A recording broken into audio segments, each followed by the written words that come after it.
I didn't do everything backwards this time. The only Oh, okay. the only thing I've noticed is that it's a little slow and odd. Blanky and Snack. True.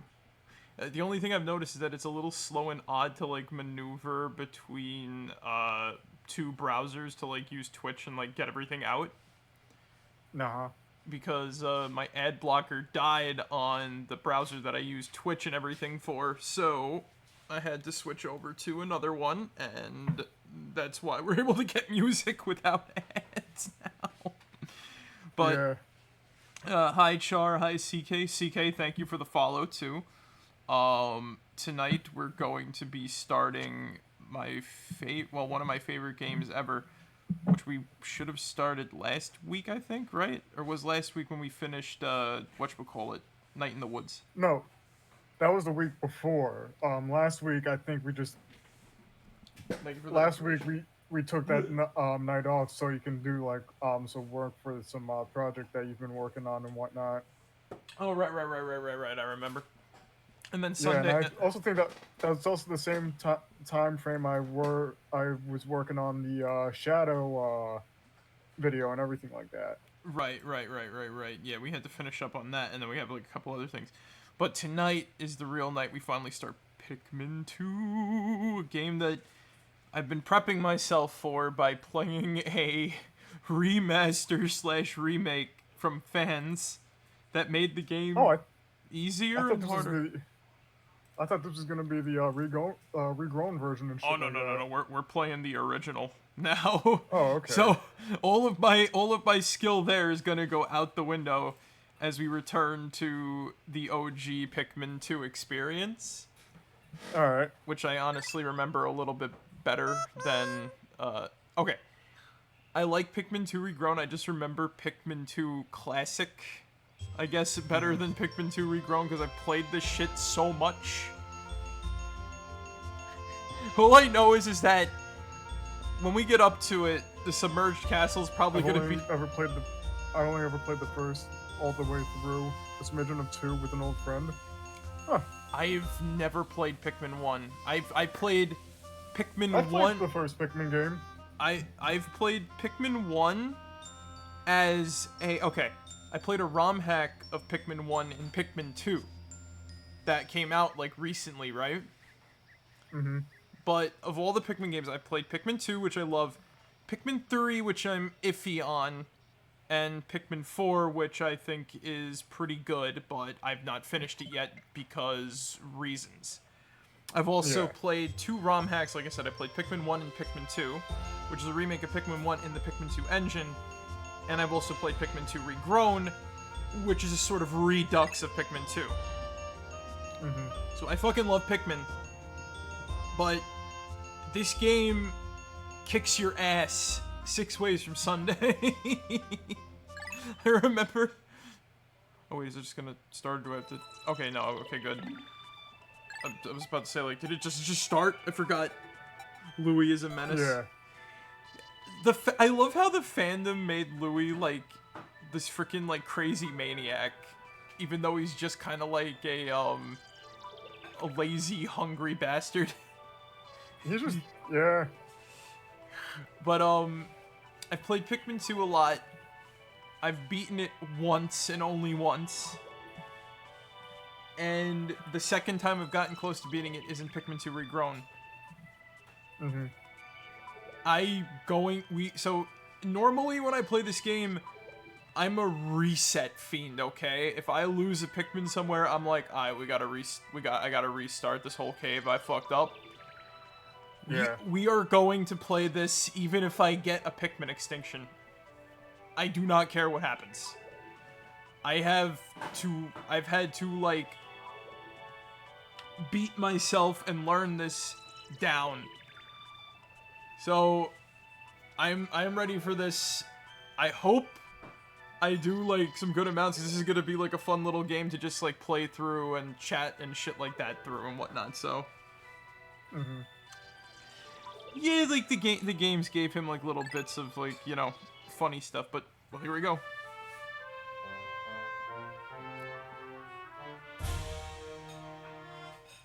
One day, its only employee of any merit, Captain Olimar, crashed on an uncharted planet while on an interstellar mission. There he was aided by the indigenous creatures which he called Pikmin. In the end, Captain Olimar escaped. But in Olimar's absence, his employer, Hockatate Freight, ran into financial difficulties.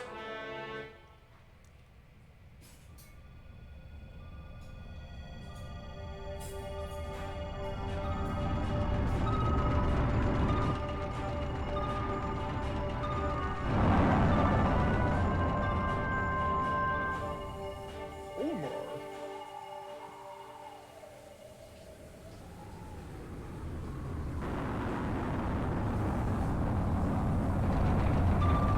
President of Hockatate Freight and local employee Louie.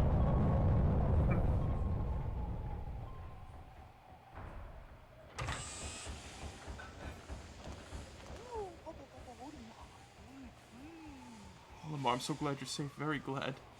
Sadly, I have an announcement that is not so glad. Our company is going under. Yes, we're finished. On this first mission, Louie here made a ravenous space bunny. And his entire load of golden Pick brand carrots was eaten. I took out an enormous loan to repay the debt from this loss. I decided to sell off corporate assets to repay the loan.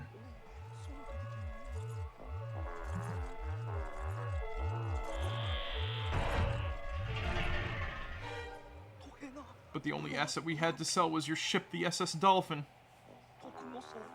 As for the rest of our loan,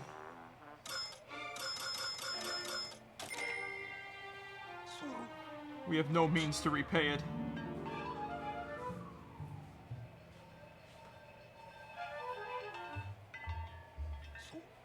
Olimar, what is that? You brought back a souvenir for your kid? Treasure, treasure, treasure. Money, money, money, money, money.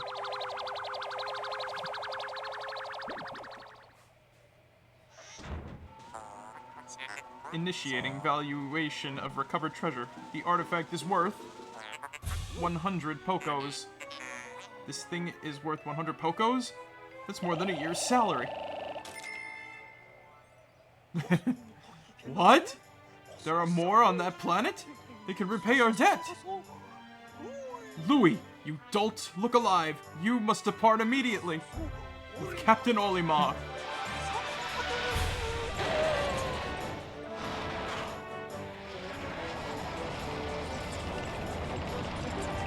I love this game so much. Oh, I never noticed that on the side of the ship.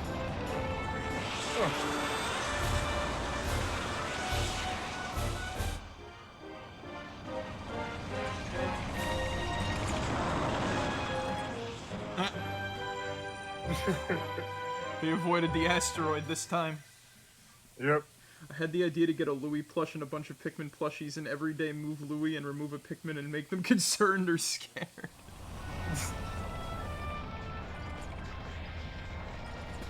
You know what's the funny part? As an owner of a Louie plush, it kind of looks nothing like him is the funny part.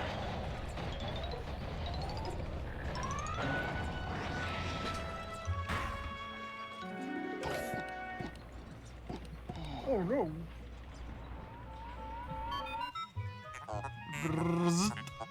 That was close. I have averted a crash landing, running diagnostics. Alert! Danger! Louie is missing. He must have somehow fallen out of his cockpit. He is not responding via his communicator. He is either flouting protocol or in danger. Olimar, you must find Louie before he freezes to death in the cold of this planet. Wait a moment. Look!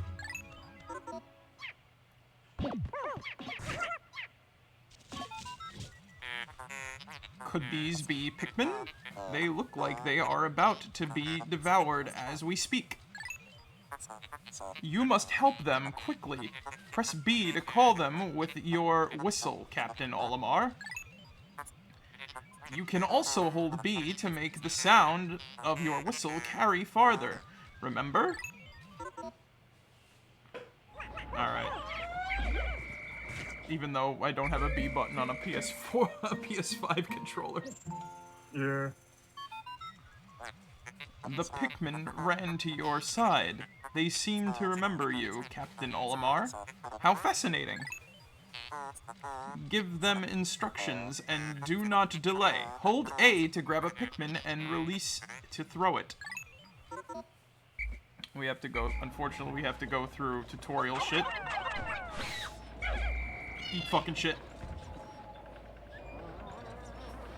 Yay. I can finally continue my Pikmin journey. I got a second Pro controller and can do co-op again. Based. Oh, nice. Attention, Captain Olimar. I have just re-established my communication link with Louie. It is fortunate we have managed to confirm his safety. Press Y to communicate with him. I am quite interested in the details of his condition. I love this ship.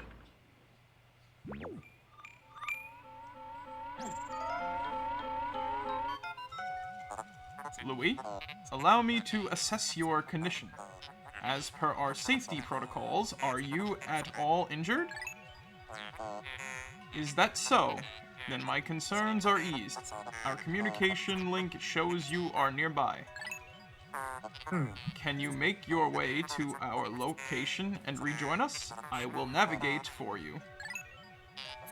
Press start/pause to contact me and obtain information about the terrain. To be honest, I don't even really need to. It's not that hard to find where we gotta go. Yeah. Also, apologies if I'm not talking to everybody like immediately, because I just gotta deal with this tutorial stuff and a lot of text boxes. Louie, the odd object before you appears to be one of the onions mentioned in Olimar's report.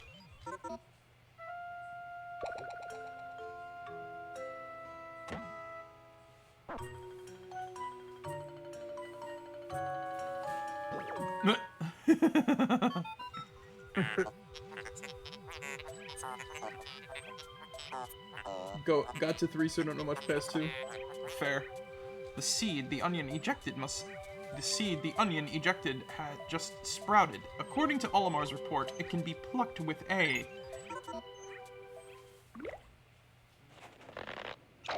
With a what? I mean the X button, because I don't have a GameCube controller. I know. Louie, this must be one of the Pikmin creatures from Olimar's report. It is staring at you.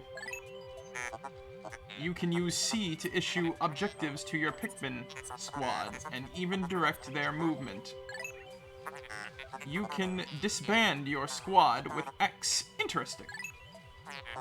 Olimar's description of the creatures resembling Pikmin carrots was strikingly accurate. Louie, my sensors have detected drool in the corner of your mouth. Are you alright?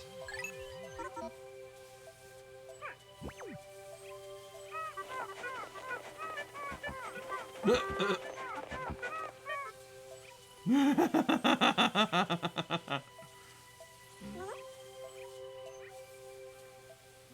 fucking love this game so much. Anyway, we have our slave now. But, Yeah. funnily enough, down, Louie, down.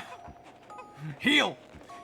But, funnily enough, oh shit, another cutscene. Oh boy. Oh, hey. I know how to play this game.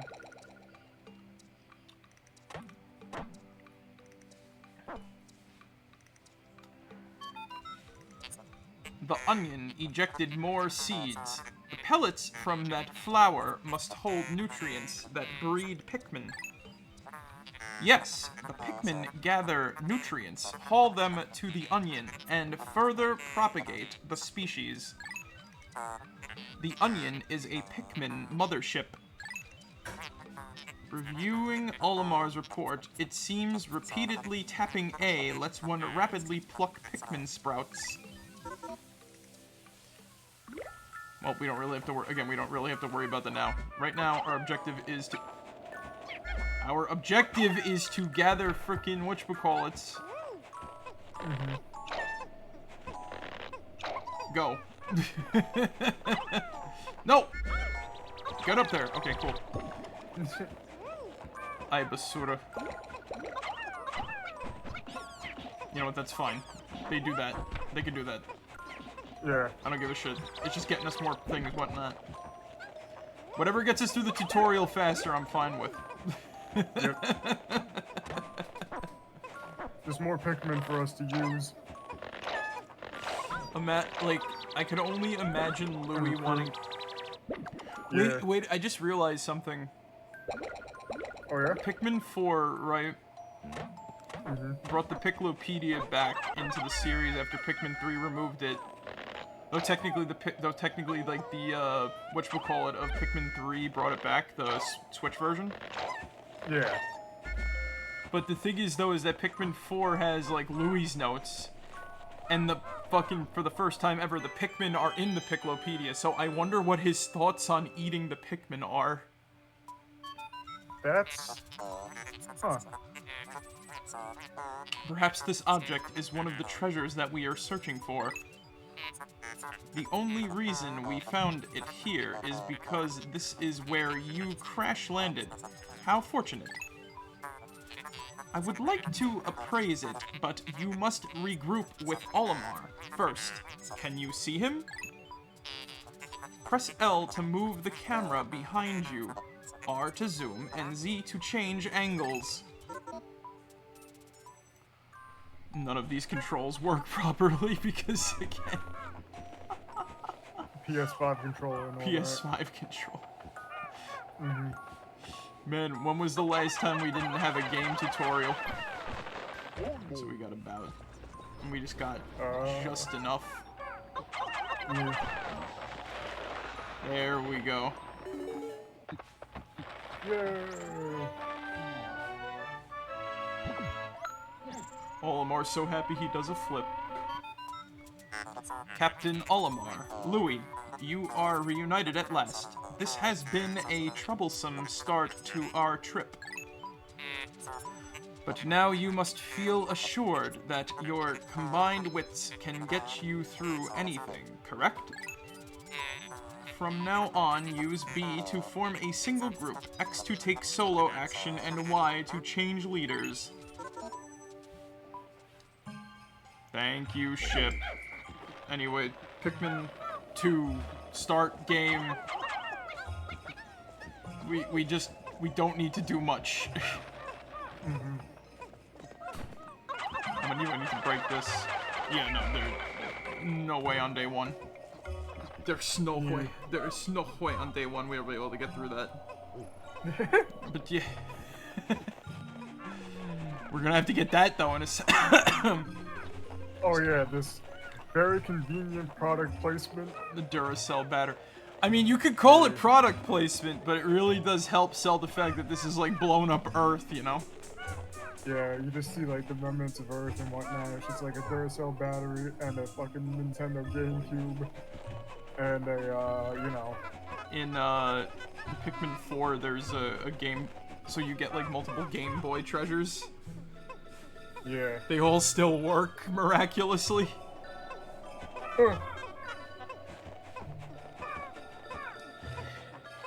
I'm like, it's one, like, what is it? I noticed that in Pikmin 4, there's not a lot of, like, the branded treasures that aren't, like, from Nintendo and whatnot, right? Yeah. It's a lot of, like, stuff like, what the hell was it? Like, you know, like a little weenie squid? Or, like, a hot dog squid? Yeah. Yeah, the treasures are, like, stuff like that, like, weird little unbranded items. Oh. Or like, I just realized now that not a lot of the treasures in Pikmin 4 are like 7-Up things and whatnot. But again, like, I don't know what to make of that. Yeah. I remember there was like complaints about like Pikmin 2. So the the remasters of Pikmin 2 and Pikmin 2 specifically Mm-hmm. also got rid of the branded treasures. Like, that's not a, like, this is not a Duracell battery in the Switch version. I know. I know with shit like that, it's like you either need to have like a fucking license or something, or like, you know, like get something like written with like, say the makers of like Duracell or some shit like that. Again, that might have been the reason why it took forever for Pikmin 2 to get a re-release. Yeah. Having to deal with like the entirety of like the product placement. Mm-hmm. I'd hate to be the guy in charge of having to pay all the royalties here. But it does bother me though that like it's not bad. I'm glad the game is playable, but on like some level it does like annoy me a little bit where it's just like, oh, but I want my Duracell battery to be in the game of like fucking destroyed Earth. Yeah. I know what you mean. Again, there's other stuff like you can find like tomatoes, unbranded shit. It is what it is. Courage reactor.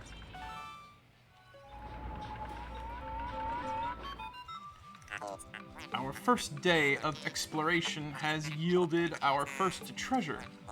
We will be done in record time. I took the liberty of naming it when I appraised it. The name reflects my current thinking. Leave it to me to think up catchy names for hit products. It is but one of my many talents. We shall end our first day here and report back to our president. His face will surely be joyous. However, to communicate with Hocketate, we must fly into low orbit, above the planet. We will not return to the surface until morning, so as to avoid the indigenous nocturnal creatures. And here we go, first end of day. Woohoo! Zig, would you like to do the liberty of reading the emails that we get, since I have the only really talking character in this game as the fucking ship? Oh yeah, sure, why not? You're gonna love the emails we get. There's everything from, like, the mundane to the odd.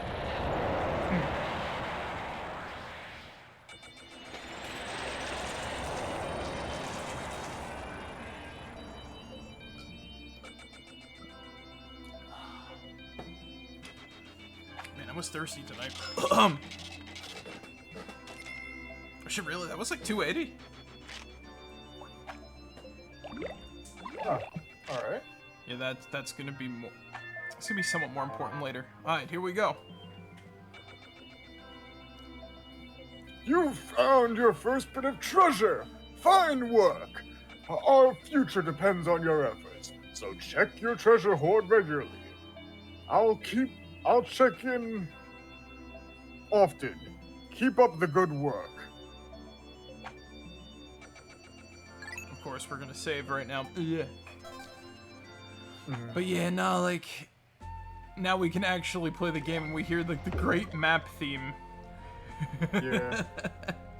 So, I know what everybody would be expecting me, right? We get to hear like the nice map theme, and we see like the good old Piklopedia button up there and the good old treasures button up there, right? Uh-huh. I'm not gonna look at those yet, because really we only got like one item. I'd rather go in there and go through like a bunch, that way we could get to listen to it like we can get to listen to the music a shit ton.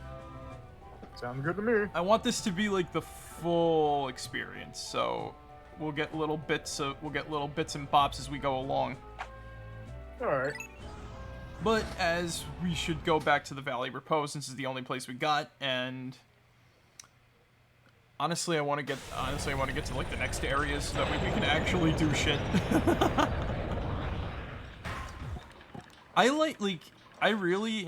I still enjoy this game despite like the updates that Pikmin 2 Regrown added, because it saves on like that one like lets you save on some time and whatnot. Yeah.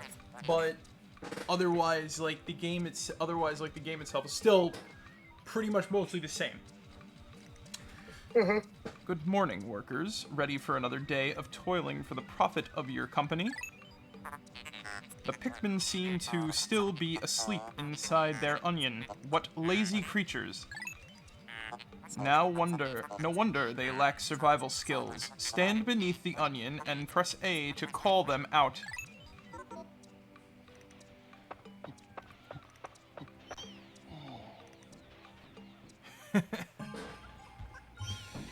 Alright, let's do it.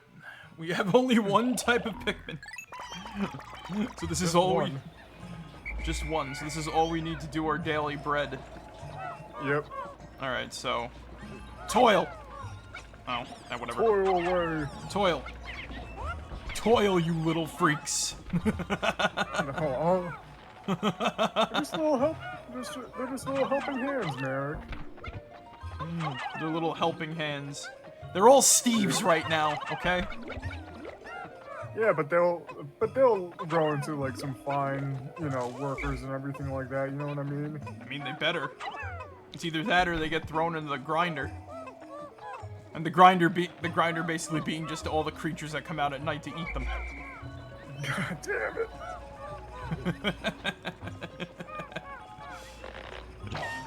it. They must toil, Zig. If they want their leader's love, they must toil. Yeah. Everybody work. Whoosh. Everybody work. Ow! Big mean Captain whip us. We are slaves. Korean animation studio. We have more than enough to get through the to get through like the paper bag and whatnot now. Oh yeah, no, definitely. Also, this game is gonna make me fear tapping like my freaking X button.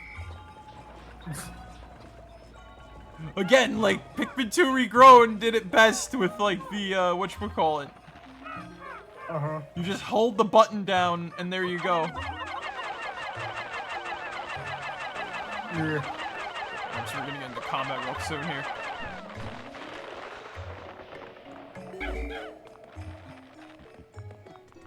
And you die. Alright. And you die. Alright, let's take out this big bastard. Oh, a can. I forgot that was over there. Oh yeah. Get him, get him, get him, get him, get him! Go, go, go, go, go, go, go, go, go, go, go, go, go, go! There we go, baby! Do not fear the Bulborb. It may be mighty, but it is still just a Bulborb. Oh my god. Yeah. Like, we still gotta be thankful for the frickin' like red Pikmin's like combat ability.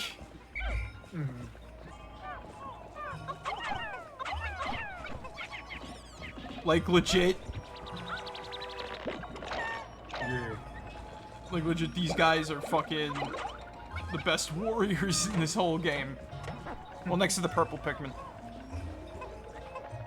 I'm going to be honest with you because I've seen people steamroll this game with the purple Pikmin. I'm not going to try to do that because my luck is not the best, and I swear by like that notion, most of that crap is just pure luck.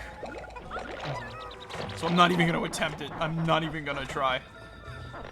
Like going in like with purples, just like slam everything. I will still use purples and crap if we lose them. Like, if we lose them, we lose them. But like that would be like a Pikmin type that I restart for and whatnot. So again, this is gonna be I'm not going to reset or save scum. I'm just gonna go, and if things go bad, they go bad. Alrighty then. As Luke Skywalker would say, we'll be careful, but we might be dead anyway, so...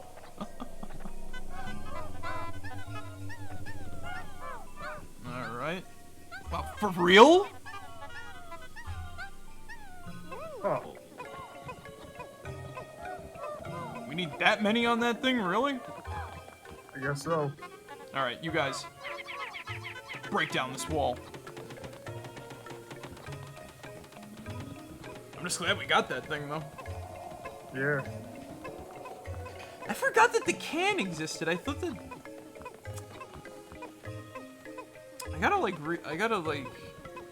I should restart Pikmin 2 Regrown. And take a look at, like, everything in that, because God, playing this game regularly has been a very hot minute. I think, like, the last... I remember you playing this at my, like... I remember you playing this at my old house and shit. During New Year's and whatnot, you know what I mean? And I think I brought a, whatchamacallit with me too, the, memory card. Yeah. Was I forgot, was I in the, You were in the living room. No, not the living room, I'm talking about, the level, I'm talking about, like, level-wise. I think I was in the, subterranean complex. Yeah, you were. I don't even think I made it to frickin' good old... I don't even think I made it to good old man at legs there. Utter scrap. It'd be funny if, like, because I have both, like, the ROM for Pikmin 2 Regrown and then this in here, it's, like, affecting the ROM. Somehow they're both, like, the data is affecting the other.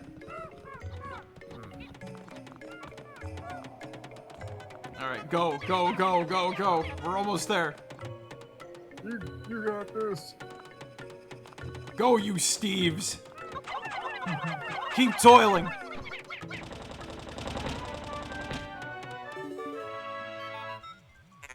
How could Pikmin destroy such a massive wall when massed their might is ferocious? Louie, did Olimar instruct you on proper Pikmin commanding protocol? Apparently not. Olimar, you are failing in your duty as a superior. Allow me to explain. Press A to grab Pikmin and release to throw them. Call them into a group with B.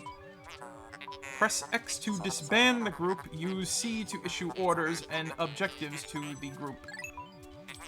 C is useful for swarming Pikmin around treasure and enemies, or making them march in a line. How often that comes into play? Not a lot. Yeah. I think, like, the worst of it is in, what is that area called? The Snagret Hole? Yeah. Interesting. Warm air is welling up from the hole in the ground before you. What could lie underground? What is wrong? Do you both show expression? What is wrong? You both show expressions of unease. Do not fear. The leader's group of Pikmin will join you. I shall dispatch my research pod, too. Approach the hole and press A to jump in.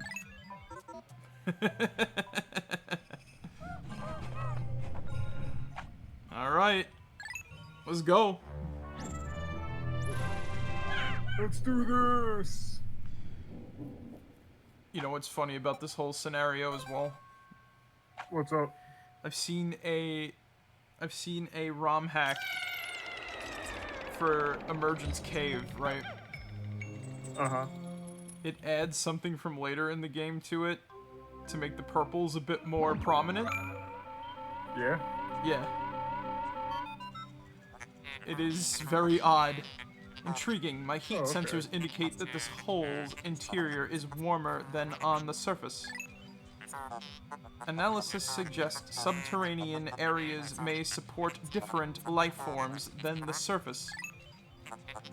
If you wish to check underground terrain, press start/pause to communicate with me. I am not just a ship, I am an all-purpose support pod. So, again, remember how the ship said that, like, there's different creatures underground and that, like, the underground is, like, warmer than the above ground? So in Pikmin 2 Regrown, right? Instead of, like, these snowy mini bulborbs, we encounter regular bulborbs down here, right? The regular mini bulborbs. And above ground, we encounter the snowy mini Bulborbs. Also, every time you get a treasure in underground in Pikmin 2 Reborn, it just kind of collects, and we don't get this whole thing. Right. Again, it's a change that I both like and dislike for reasons. Citrus Lump.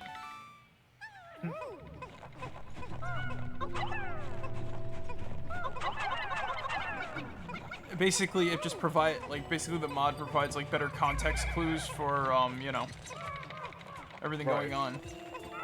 And as you can see, when we're underground, we don't have a, whatchamacallit, to take these back to. So, we take them back to the research pod instead.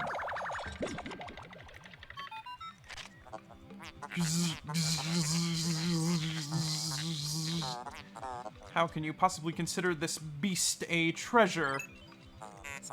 Beasts are incompatible with my circuitry. I suppose I will store your finds in my hold. But I do not think beasts will be worth much. So yeah, beasts are like about 2 to 3 to 5 Pokos per. Yeah. Totally not worth grabbing, but I tend to do it anyway just because. I didn't do it in Pikmin 2 Regrown because they rebalanced, I think, some of the treasure numbers. So I didn't really need to, like, gather up, like, I didn't really find it necessary to gather up beasts. And well, the only ones I really took are, like, the boss remains, but, again, later time thing. This hole appears to be quite deep. My sensors indicate more treacherous terrain ahead. Louie, you do recall that you can adjust the camera with L and R and Z, correct? Your expression suggests you do. Excellent. Then approach the hole and press A to enter it. We have to wait for the frickin' treasure to collect. There we go.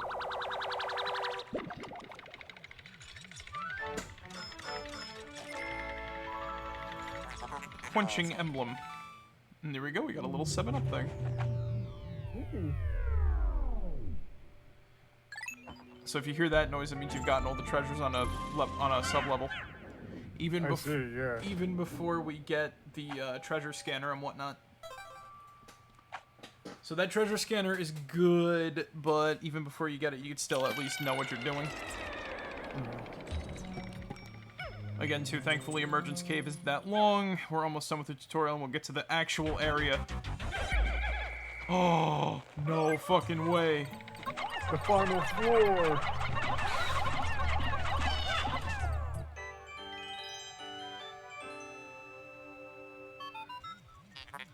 It's inconceivable that such an immense object has been buried here for so long.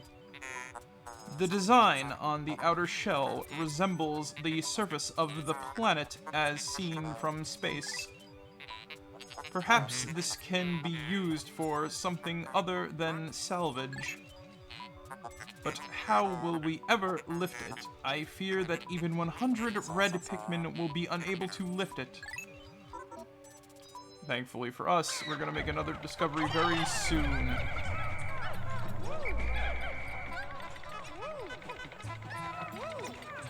Did I have Nintendo 64 Pikmin, or did I only have 65 and one got 8? Alright, y'all hang tight up there. We'll be back. We just gotta go deal with the rest of this cave real quick. Alrighty then. Then we'll be able to get the treasure. Yeah. You guys go. Take that back. Louie's gonna need it. Louie's gonna need it for the galley later. Oh yeah. Like, that's the thing, too, is that, like, oh, beasts are of low value. Meanwhile, Louie comes up with multiple recipes for them. Like, no one wants to try such, like, you know, exotic meats.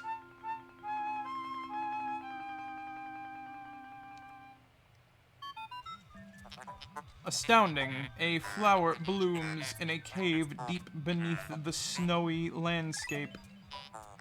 Clearly, it is warmer down here than above. Look, the Pikmin are restless.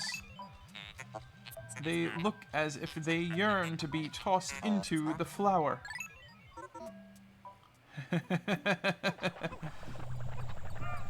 Let's see, is there anything else around here that I need to worry about before I use that flower? Nope, okay. Well, nothing ventured, nothing gained.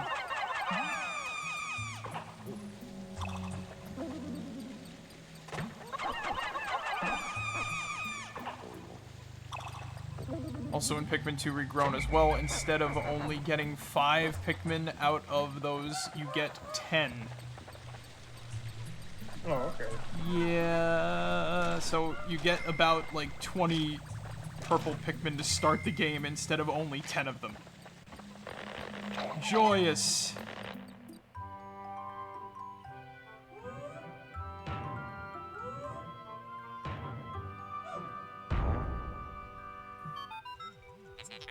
Amazing, a purple Pikmin. It has hair and is quite stocky. It seems very heavy and strong. This kind of Pikmin was not mentioned in your report, Olimar. It must be an entirely new type. Transforming Pikmin by tossing them into flowers. Intriguing. Perhaps there are others.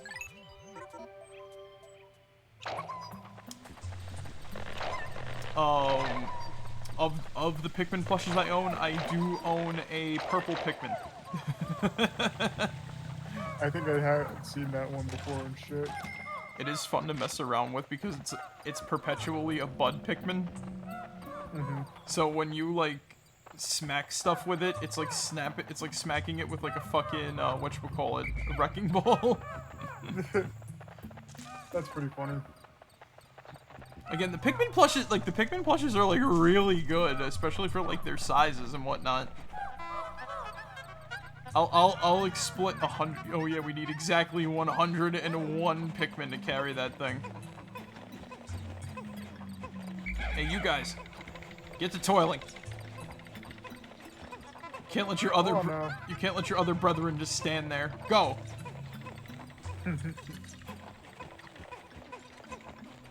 Look at them go. They still don't make enough to reach around the entire planet. Ow. My hand hurts. Go, go, go. Even with 154 of them, they can't get it back fast.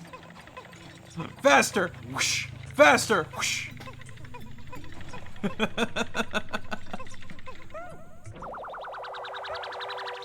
There we go! Finally! The spherical atlas.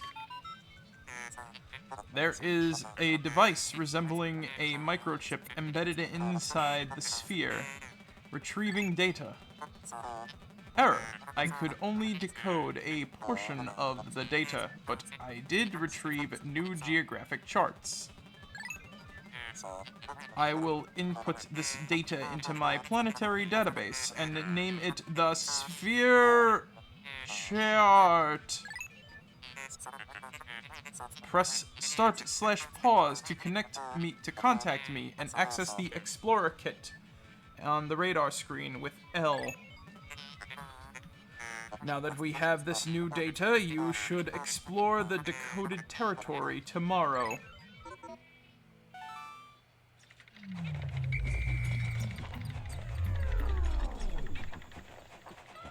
And with that, we get we got everything sound. Mm-hmm. Oh my god, it feels so good to finally be done with this tutorial and I can actually play the game. I can't wait to have all my Pikmin die to joust mites tomorrow. Joust mites? Joust mites and male shear grubs galore. Ah, okay. Oh no! I'm thinking of later Pikmin games. No, did I say joust mite? I meant cloaking burrow nits. I'm sorry. Oh, alrighty then. Astounding. Water is shooting out of this geyser with incredible force. Sensors indicate it has enough power to launch you into the air. Approach it and press A to try.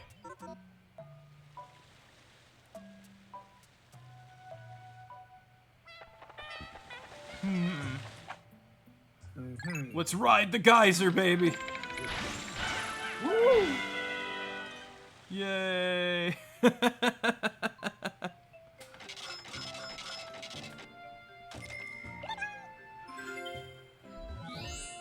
Yay, we got everything. Of course we're gonna save.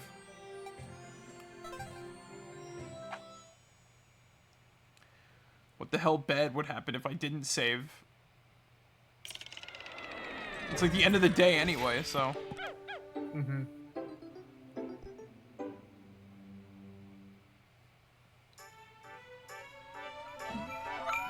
Oh boy, another cutscene.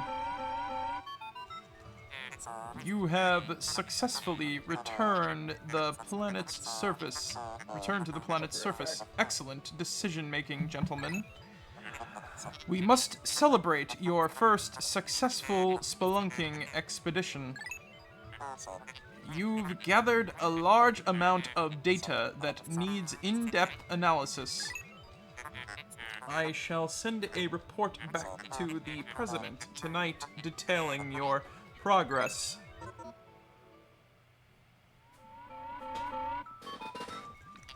Olimar and Louie, since you will explore a new area tomorrow, today's work is done. What? You still want to work? Unacceptable. You may not realize it, but you are exhausted. You should take a much-needed rest, and you have all the time you need to collect treasure. Haste makes waste, so take it slow and steady. Man, it would kill to have, like... it would kill to have a job that reminds you to take breaks every now and then, huh? Technically speaking, anything telling you that would be, like, a good thing to have. Or to understand that taking a break is good. Welcome back! Speaking of which, I need to open... Speaking of which, I'm thirsty again. I gotta open a water. First water bottle I open in a while.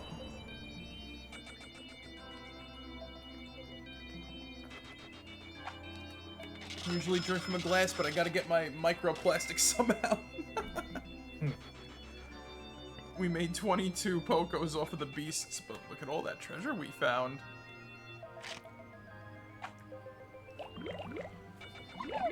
Yay. So I didn't lose a Pikmin. Oh, okay. Well, you're up, Zig.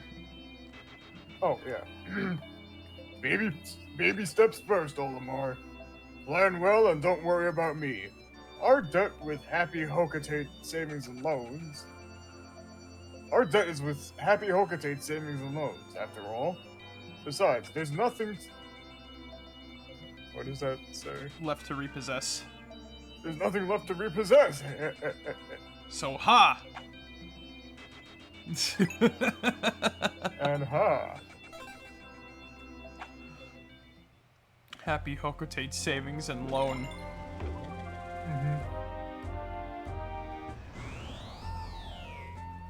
Oh shit! I didn't know they did the area. I didn't know they did the area overview whenever you just fucking, you know. Yeah. When you get like the spherical atlas pieces. I really love how like 3D this map is, though. Look at them rolling hills. Those are It's nice so hills. beautiful, but we have unlocked the Awakening Wood, and we're just immediately gonna go in. I want to play the game.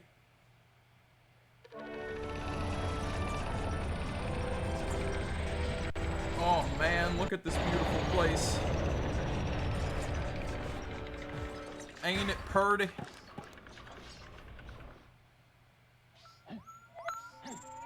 Oh boy, another cutscene in air quotes. Good morning. It should please you to know the purple Pikmin are lodged safely in my hull. The confines of my interior seem to suit them perfectly, though they do occasionally tickle me. Stand in the ring of light below me and press A to call the purple Pikmin out.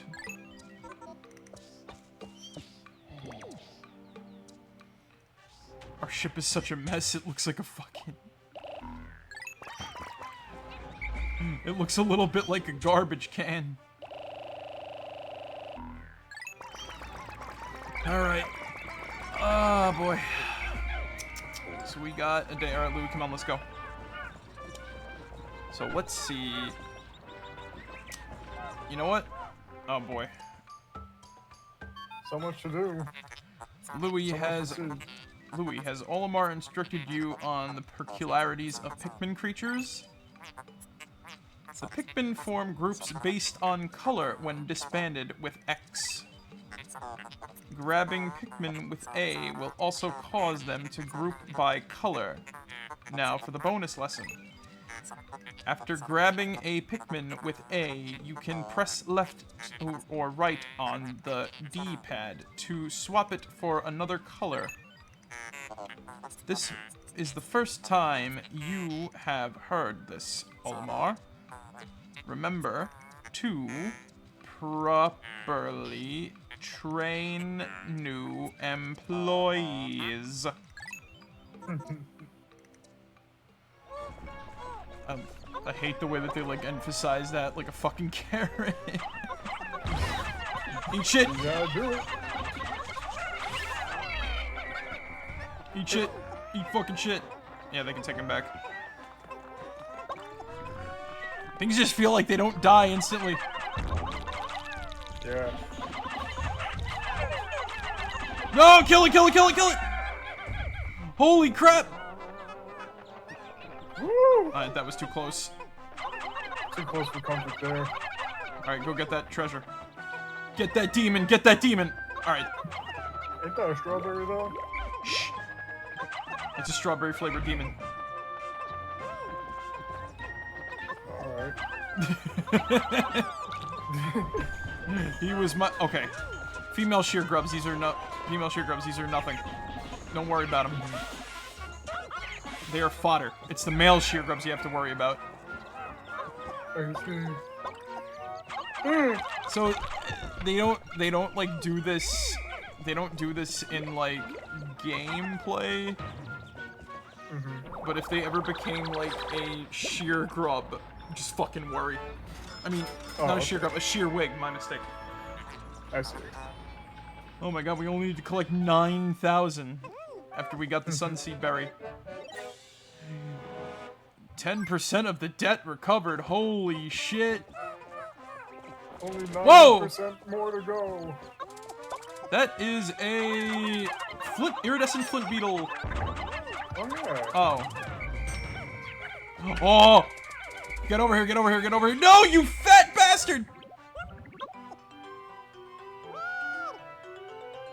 You drank the whole thing! Aww. That's got a nice little flower. The Pikmin that drank the yellow nectar instantly matured into flower Pikmin. It appears to have enhanced motor skills. What wondrous nectar. How intriguing. Like plants, Pikmin mature from leaf to bud to flower. Captain Olimar, you must share the information you have with your subordinate, Louie. He's right next to me, ship.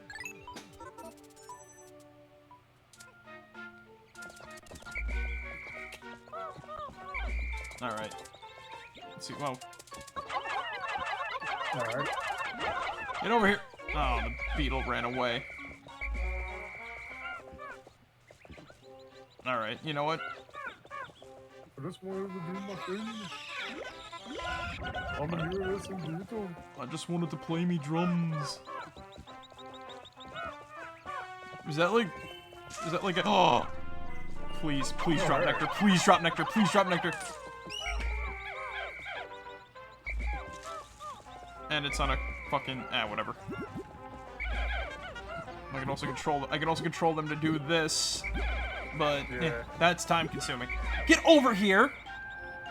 I said stop! I commanded you to stop, yet you kept going. Fucking Steves, I tell you! Alright, so over here, we can't really do much. Alright, so more female shurikens. Again, nothing to worry about yet. We're coming upon shit that we should be worried about. Soonish. Right. Once we get down that, once we get past it, there is a cloaking baronet.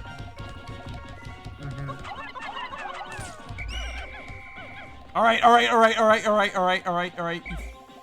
bastards. Motherfuckers. Now feed! There we go. Okay, go. Tear that down.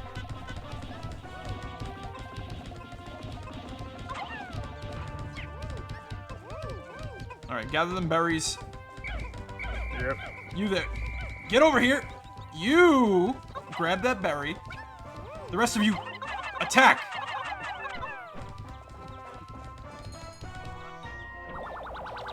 Those berries are gonna be so helpful later.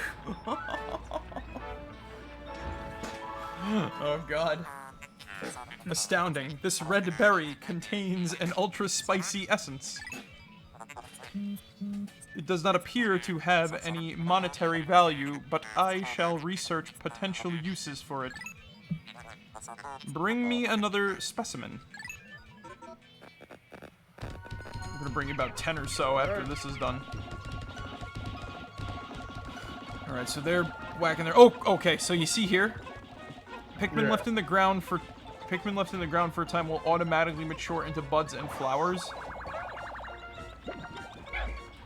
Right. Yeah. That is extremely helpful. There's a reason why I didn't pluck them all, like, immediately there.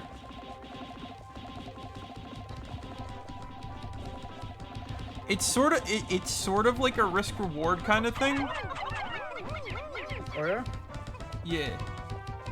Alright, so they're gonna be safe back at base, guys. Alright, we're gonna have to take out that baronet. Again, the baronet is not gonna be a problem, really. Let's see, are y'all gonna mature into beautiful... Actually, Louie, you hang out over by them. I'm gonna stay back at base. Because Louie's gonna get the job done and whatnot. We can split into two. It's not really going to be helpful yet, because there's not a lot we can do on day one with only reds and purples, but later on there's going to be a lot of shit to do, so we'll be able to split up easier. Captain Olimar, my research on the red berries has yielded a powerful potion. Behold, the Ultra Spicy Spray. Although it is untested, I believe it will have spectacular results. Spray it on all of your Pikmin by pressing down on the D-pad. When necessary, I can produce 1 bottle of spray from 10 berries.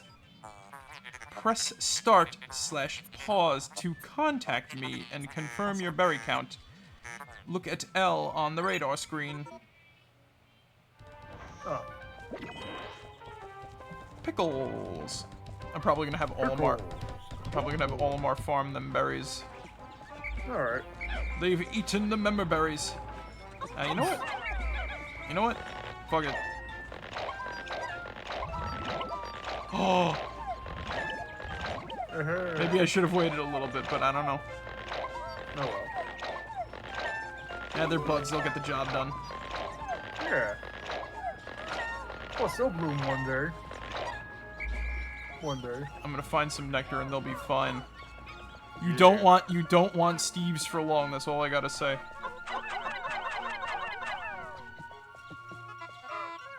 All right, so y'all deal with this. Gather up some spray. All right, Louie. It's time to bring the fucking Pikmin back from vacation. We're going to war, baby. So what's this guy called? That's a cloaking baronet. Oh, okay. Yeah, they're some of the most common. They're one of the more common enemy types in this area of the game. Ooh, there is. Oh. Oh.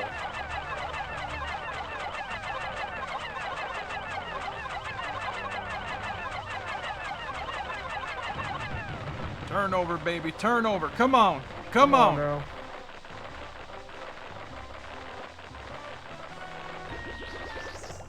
Son of a bitch! I don't have enough of any more purple Pikmin. Yeah. Alright, so...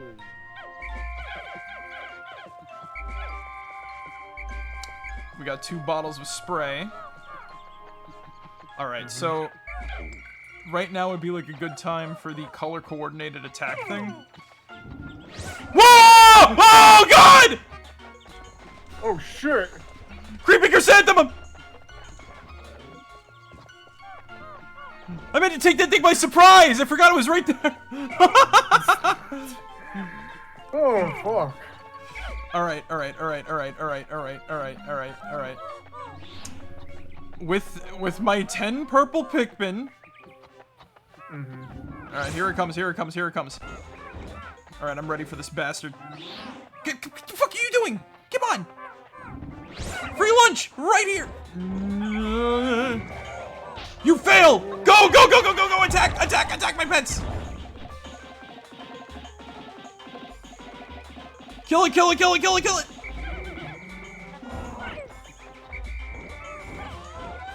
Get the hell out of there! Get out of there!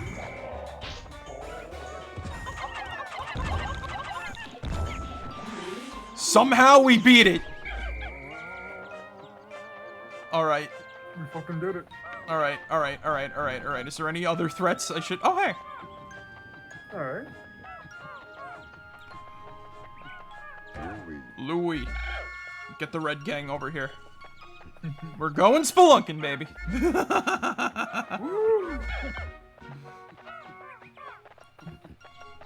Yeah, everybody else is back at base safely, right? I think so, yeah. Yeah, they're good. Oh, hey, there's one guy over there. Oh. Uh-oh. He got left behind. Uh-oh. That's fine, we'll pick him up before we leave. Okay. The caves transport us back outside of the ship anyway, so... Gotcha. Biological sensors are reacting violently. The readings are ominous. A beast of unknown power lurks in these depths. A large Pikmin group would be reassuring. My sound sensors are picking up hostile roars of many beasts. Expect dangerous encounters. Sensors are also showing extreme heat pockets. You may need flame-resistant Pikmin. But my records indicate no such data. Are my records incomplete?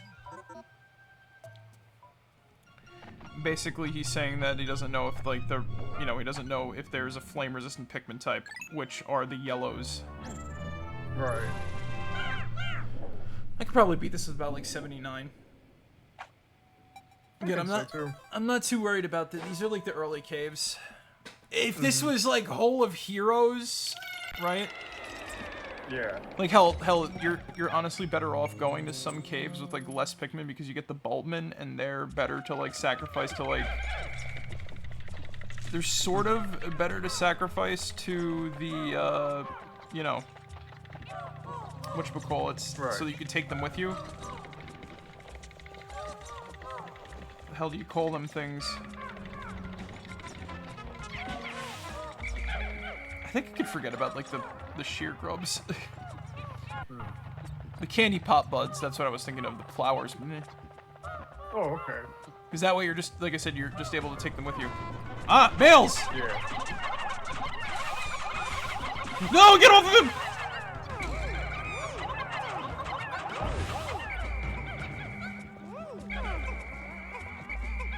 Alright, whatever. If one gets back to the group, that's fine. Yeah, that looks like a D-pad. It is a D-pad. I think it's an NES D-pad, if I'm not mistaken. Could be. Like I Could said, be a Super Nintendo D-pad too. you know, I'd have to, like, you know, I could, like, confirm that if I needed to. I have, like, Super Nintendo controllers in my room. True. There they go. Yep. I think there's an NES one. Yeah. Stone Yeah, of it Glory. Is. Mm-hmm. We also get a single beat. We also get like a single thingamabob for our trouble. Yeah. Alright, boys. We go deeper into the hole. Also, we don't have to worry if we don't have all of our Pikmin with us. If we're just, like, missing whatever amount they... Oh, shit! Who's raiding?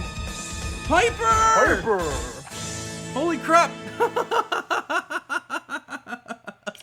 Hey, it's good to see you. Oh my god, I got fucking scared. I was like... My brain went poop. Little brain fart there. Yee. But hey, Piper, how you doing? I'm glad you can make it. Oh, hey. Free spray. Hey. How you doing, Piper? It's good. Well, I'm doing alright for the most part. I'm feeling better than I was earlier today. The red liquid you see contains refined ultra-spicy essence. 1 drop contains 1 dose. Press down on the D-pad to spray this extract on your entire group. Mm-hmm. But yeah, no, we're literally playing like my favorite fucking my favorite Pikmin game and one of my favorite games ever made. And I'm excited to be playing this because like, it's good. It feels good to be here and playing it, to be honest with you. Yeah. Alright. All you, feast. I'm having an absolute blast playing Cyberpunk on stream. I gotta get it. I heard good things. I also heard that PP enhances gameplay. That is also true. So I must find out how true that is to like myself. I asked another friend who's playing Cyberpunk if PP does indeed enhance gameplay. Mm-hmm. They thought I was being serious and not memeing. It indeed does enhance.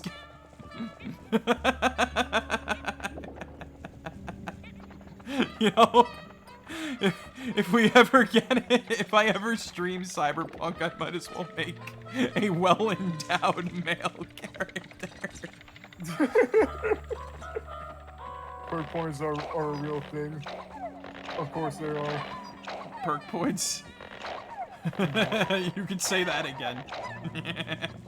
Perk points. Yeah. I like how I flowered a whole crew of Pikmin and now they're fucking leaves again. Mm-hmm. But they're purple leaves, so they're just slightly better. With big old boob.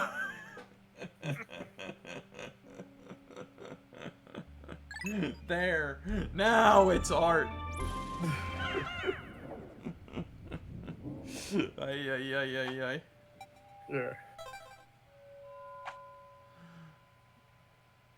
So I've been playing a lot. I've been playing a shit ton of Deltarune these past few days and whatnot, right? Oh, really? Yeah. I'm not going to spoil much into it and whatnot, just because of anybody who's currently playing it or is looking forward to getting the game anytime soon and shit like that. But I mean, you could probably spoil chapter 1 and 2 because, you know, everybody's played Yeah. those. Like, I feel bad for somebody who doesn't know who Jebel is right now. Yeah. After all My the favorite part of the game is when Keanu Reeves says it's cyberpunking time. My favorite part of Cyberpunk is when Jimmy Chromefoot shows up. Oh god damn it. That's also my favorite part of Deltarune too. Man, that Oh, chapter. yes. Man, that who can I chapter forget 5 about is so Jimmy good. Crumford? Yeah. I can't believe Susie, Ralsei, and Chris go nunchucking. I thought they were into pot now. I mean, Ralsei couldn't deny the allegations and shit, you know what I mean? They couldn't beat the fucking allegations and whatnot. I thought the doobie. We all know. I thought the doobie didn't matter. Apparently it did. Is this a mahjong tile? Let me see. Yeah, that is a Mahjong tile. Strife monolith. Looks like an eraser. It's got like a coffee stain on it. Something weird like that. There we go. Carry it!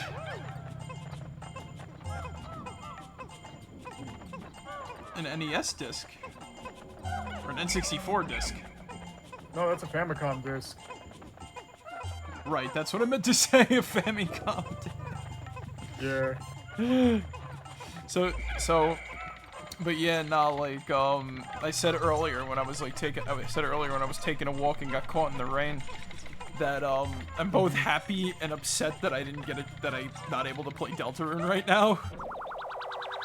I'd say if it goes on sale during the, summer sale and whatnot, I would probably pick it up and shit, you know what I mean? I have a feeling it is. I'd be surprised if it didn't. Yeah. Cosmic Archive. You see, this isn't so bad, this cave. See, this cave isn't so bad. I'm getting through it just fine. Yeah. I hope I don't jinx myself now. But, yeah, nah, like, it's cyberpunk. The only thing I know about, like, cyberpunk, really, is, there's a side quest that I watched someone play, where you chase after, like, a cop car or whatever, right? And the AI... Take the drink. Oh. Give me 1 segundo and I'll take a sip. Let me kill this bastard. Oh, hey! Look at that! Another Nintendo device! I'm gonna take the sippy. Hold on. So yeah, like, the only thing I really know about Cyberpunk, outside of, like, Jimmy Chromefoot appearing too, and, you know, now I know that Keanu Reeves jumps out and says it's cyberpunking time. But, the only part I know about like cyberpunk is this one side quest where you chase down like a cop car or something with rubber band AI. So every time you speed up, it speeds up and whatnot, right? You can never catch it. Yeah. You're just supposed to like chase it to like a certain point, and then, you know, whatever happens happens. But the ending of that side quest is fucking hilarious. The guy you're with gets out of like your car, right? Holy shit. Holy shit!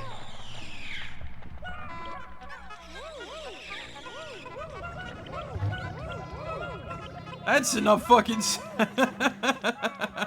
Yeah. We got the good shit, baby. So yeah, the guy you're with gets out of the car, right? And you know what he does? What's that? He runs after, he runs over to like the stopped cop car and he goes, "You're protecting a murderer! You're protecting a murderer!" or some shit, and then he gets like fucking shot. And then like you gotta like run up and blow up the cop car or something like, I forgot like exactly, but I remember it. Also, I talked about Jimmy Chromefoot showing up. That is true. Oh, hey. I think Keanu Reeves very cool. Cyberpunk's the piss out of the situation. Bro, that side quest is nuts. That side quest is nuts. Again, all I know is the funny. All I know is like the guy funny runs up. "You're protecting a murderer," and then he gets fucking gunned down. Yeah. And you have to avenge him. Hey, look at that! One of Nintendo's original Hanafuna cards. The reason why. What? That just looks like a Ace of Spades card and whatnot. It is, but it is a Hanafuna card instead of a normal playing card. These are literally the reason why Nintendo will never, ever, ever go bankrupt.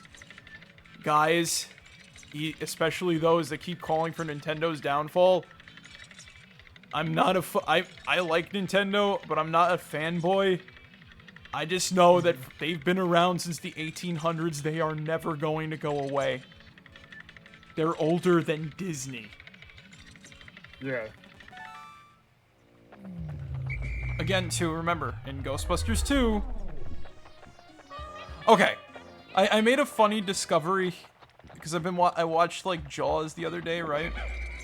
Mm-hmm. So in Jaws, they feature a Sega arcade game called Killer... Oh, yeah, right, yeah. Called Killer Shark, right? Mm-hmm. The murderer thinks he is Jesus, and you end up making a film of him getting... That just sounds like fucking Assassin's Creed shit, Piper.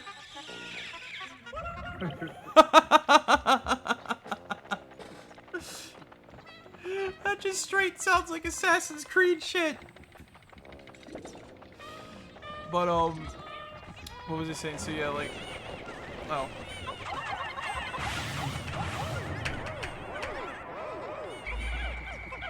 So, yeah, these are Mitites. Yeah. So, Mitites are interesting. So, the reason why the red Pikmin run in terror, but the purple Pikmin don't, is because they excrete a pheromone that makes all Pikmin types except for purple fear them. The fear mechanic is an interesting mechanic because it's really only tied to them and nothing else. Mm-hmm. Though there is something funny about another creature that is afraid of something of ours later, too. It's bonkers. It sounds bonkers! But, where was I before I read Piper's, message about the chat thing about the, Something about Jimmy Chromefoot? Was it really about Jimmy Chromefoot? Now I'm confused. Probably not. That's what my fucking brain, like, defaulted to and whatnot. I know it. And his Oh, I remember. Extravaganza. I remember what I was talking about. Also, yeah. Real quick, if you look on the ground over here, this is the exoskeleton of the Empress Ballblacks. Oh. And there she is. Would you look at that? The queenie lady herself. Ain't she pretty, boys? She's just sleeping there, all peaceful like and whatnot. Let's get her. Actually, no, you know what?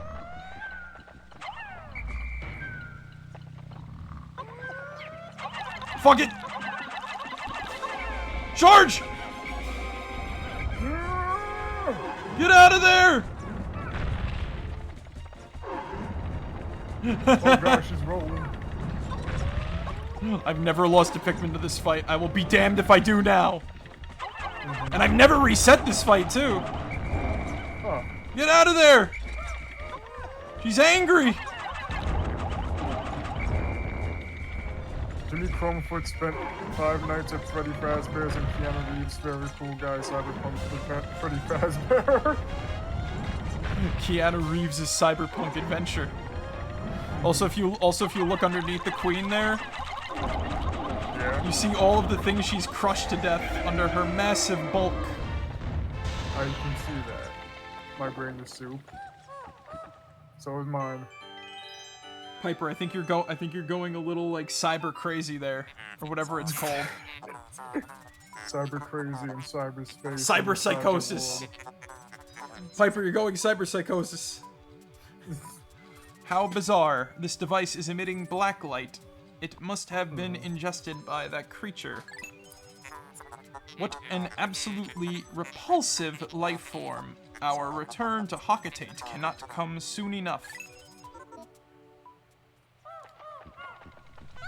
Also, look at her toothless mouth. Yeah. She lost her fangs when she died. Oh wait, no, there's her fangs off to the side there, I just realized. I am dumb.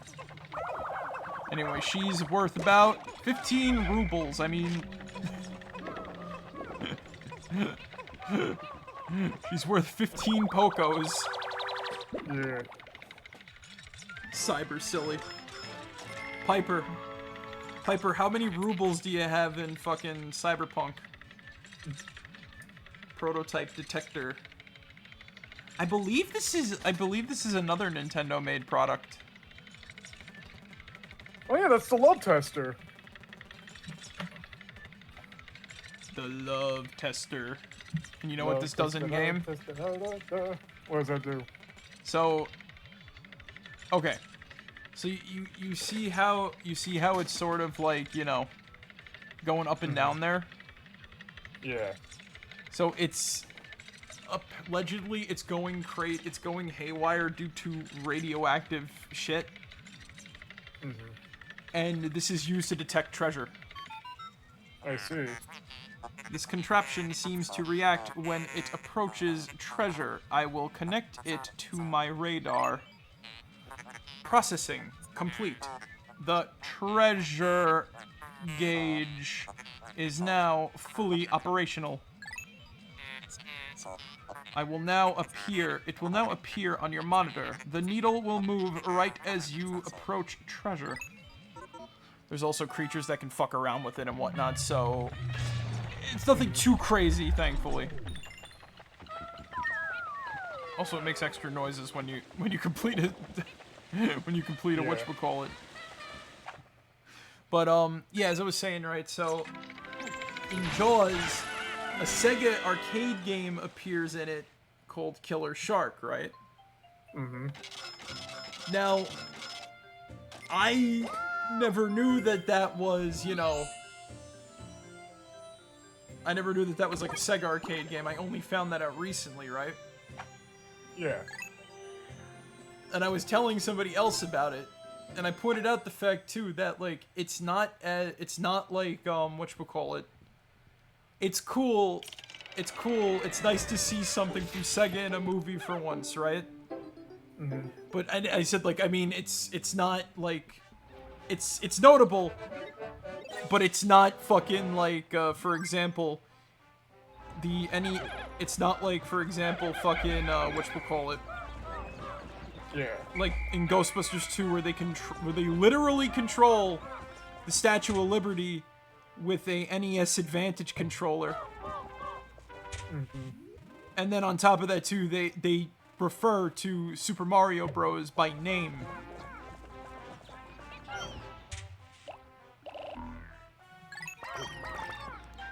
Oh. Huh. I guess it went back inside the onion?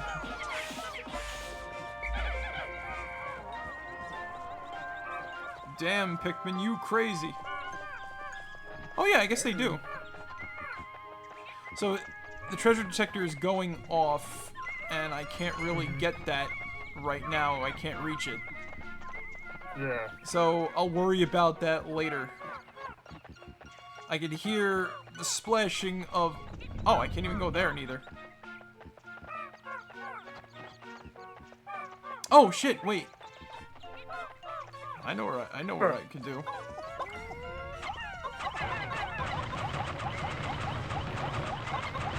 There you go.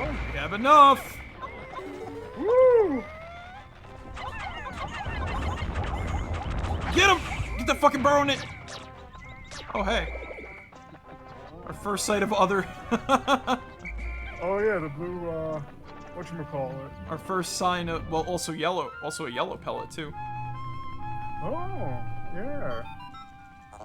Astounding. My metal detectors are reacting violently. What could be down below? If you find trouble below, press start/pause to contact me and press R on the radar screen. The exploration pod will drop its loot to make room to carry you, Louie, and the Pikmin to safety. That is also something I've never had to do in this game. Again, save scumming is very powerful. Mm-hmm. But, you know, based on the name of this place, I wonder what we're going to find down here. I wonder if it's going to be a new Pikmin type. Especially one that can like deal with fucking those poisonous gas clouds that I saw also as a threat on here. Mm-hmm. All right. So this is our first sort of like metallic dungeon. I don't believe this whole dungeon stays this way for like a majority of it. Oh hey, it exists right over there. But yeah, no, like I thought that that's kind of cool that like a Sega game from the 70s features in Jaws. Yeah. Kind of makes sense. Again, it's no Ghostbusters 2 level of NES Advantage literally controlling the Statue of Liberty. But still, it's pretty cool to see and shit. Of course. I would like to try it, but apparently it's, ironically enough, it's pretty much like a Tiger Electronic game. Yeah, most of those old, like... Again, it's like... You're basically dealing with something similar to, like, Pong or, like, anything like that, you know what I mean? From what I read, it's like a rotating disc that changes the image. Mm-hmm. And somehow, my best guess is because it's a light gun, right? So when you pull the trigger, I would assume it opens like a lens in the gun where it detects like the flashing of like the, you know, the spinning disc and whatnot. And it'd be like, oh, you shot the shark, and what, you shot the shark there. Mm-hmm. Oh, it's only worth 80, and I didn't get to read the name of the treasure. Alien Shitty. Billboard. Oh shit, Alien Billboard. Yep. It's only worth 80 fucking Pokos. Honestly, that looks like the same type of shoe polish my dad used when he used to polish his shoes. That was shoe polish? Well, yeah. we'll get a closer look in. I thought it was like lip balm. No, kiwi shoe polish and whatnot. Oh, I am. My dad used their stuff all the time. I am blind and dumb. Oh hey. New enemy! Fiery blowhogs! They die as if they're made of water. Or something like that. They're actually kind of dangerous down here because, they can potentially throw your Pikmin over the edge if you're not careful. They're both simultaneously extremely easy to deal with and annoying to deal with at the same time. Let's take this tacky heart-shaped gem and that, whatever bottle cap I just picked up. Alrighty then. See, this is easy. It's only gonna get harder from here. Mm-hmm.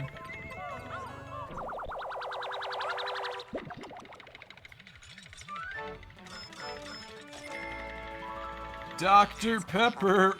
It is the drought ender. Yes.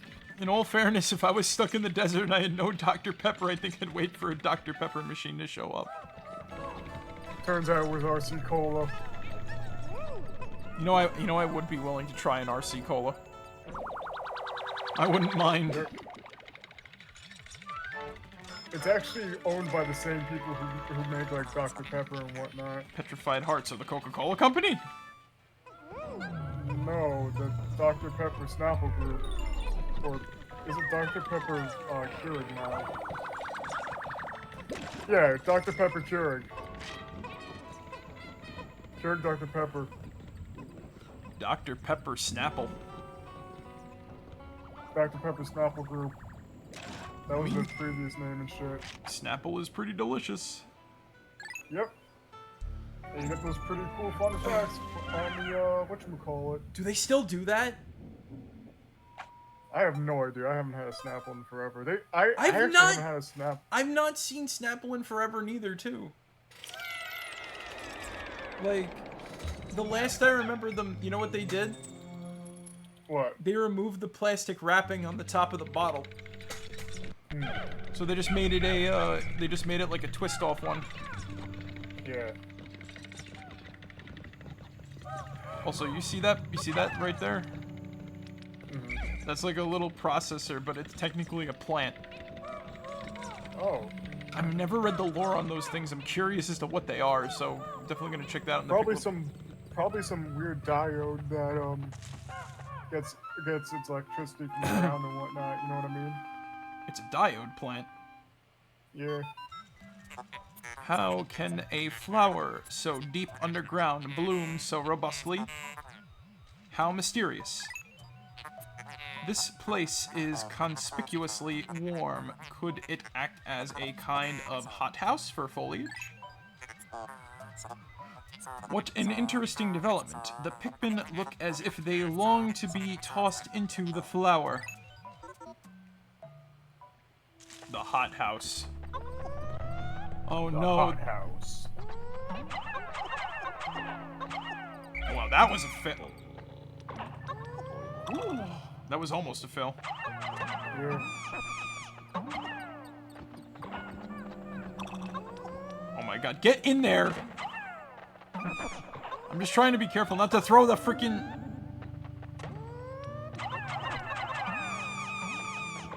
I'm trying to be careful not to throw the fucking purples in there.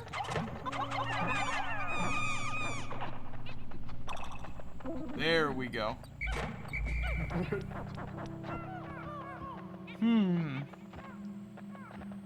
I wonder what would happen if I pluck these buds.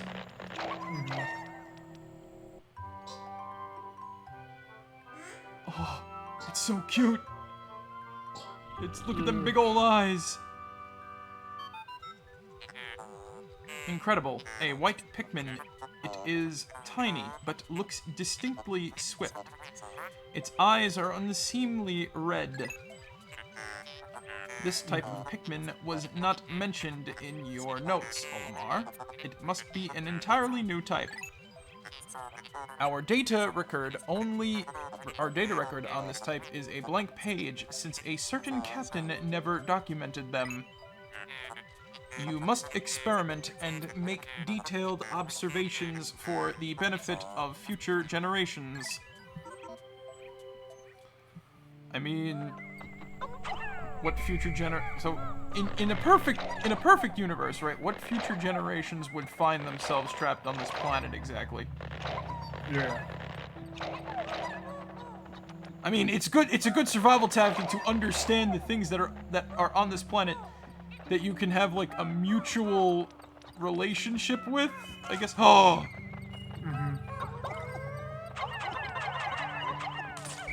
Oh, hey.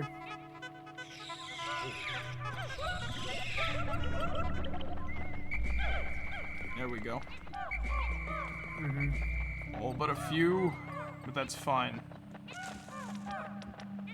If we encounter any Mitite, if they drop one and we encounter Mitites, then fuck. Oh! Yeah. Alright.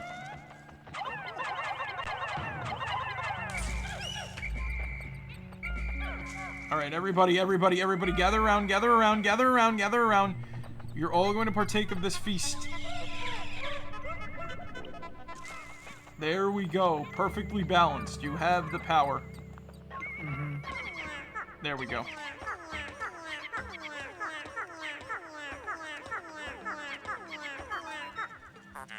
Amazing. The white Pikmin have unearthed a treasure that was completely buried in the ground. Perhaps those beady red eyes of theirs allow them to sense objects buried in the dirt.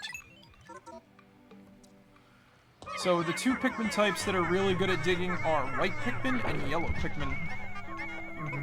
So if you ever need something unearthed, you grab those two and you're good to go. It's kind of funny because, like, in some places you can, like, yellow Pikmin are sort of, like, strategic to getting to a treasure that is buried, so that's where you sort of see that ability come into place and whatnot. Also, the whole downside of this is how far they have to carry this stupid fucking roll of tape. Yeah. At least we don't need to call them down and whatnot.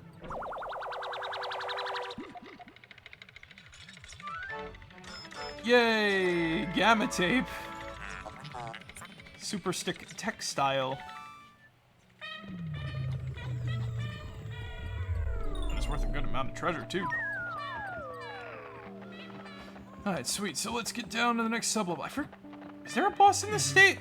I think there's a boss in this level. I forgot. Alright. It's been a hot minute. Because, whatchamacallit. there's from my recollection, there's very few caves that don't have a boss, and most of them do. It's really just like Emergence Cave, and I think like one other, or I mistake a boss encounter for a regular enemy encounter because that's the fun part about this game is that like it treats so because they didn't have like I said, it doesn't feel like there's a boss for every cave sometimes. One cave, you encounter a Snagret as a boss, even though it's supposed to be a regular enemy in this game, with a boss variant that is encountered in the Snagret hole. Right. Again, the game is very silly like that. Yes, it is.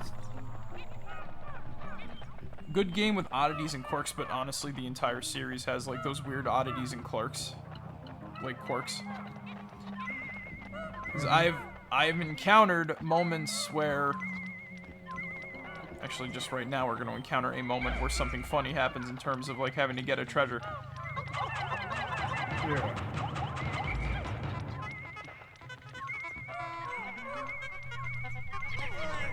Get the hell up there. Preferably, you kind of want to throw a, whatchamacallit, a white Pikmin. We'll take that out faster. But they'll be able to carry the mushroom, no problem. But, yeah, what was I saying? The, so yeah, I think that the boss here might be a Snagret. Alright. That's why I, like, distinctly don't remember there being, like, a boss here. Alright, then. There is a boss, but it's not really a boss. It's just an enemy encounter. Yeah. It's funny, too, because in fucking, whatchamacallit, in Pikmin 2 Regrown, they added the fucking Burying Snarrow as a enemy type. Huh. Toxic Toadstool. People keep saying that's a Mario reference. Huh.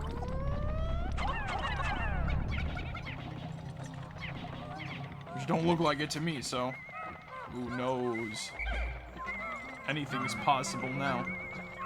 Anything's possible in the... Anything's possible in Imagination Land. Because anything can happen there. It's where you fart where you burp, and you burp where you fart.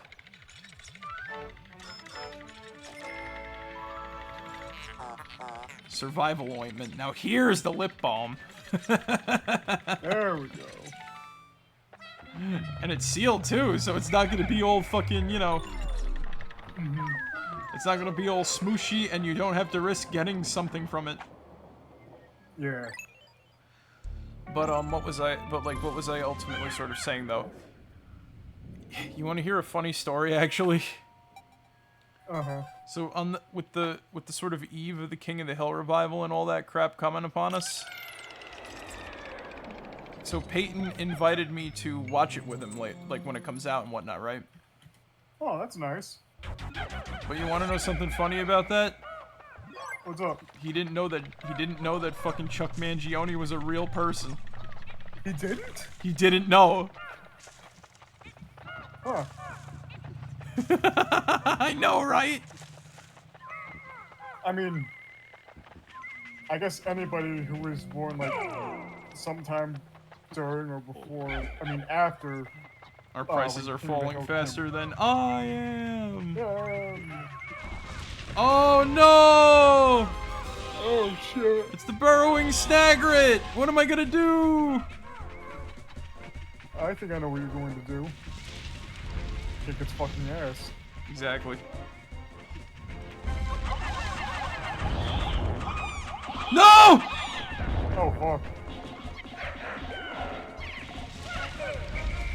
My purples! I mean, I know I threw them into... I know I threw them into the ring of battle and whatnot. Yeah.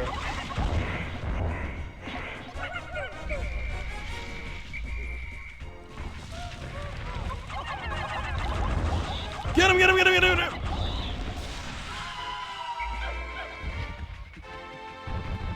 That was honestly the safest way we do this.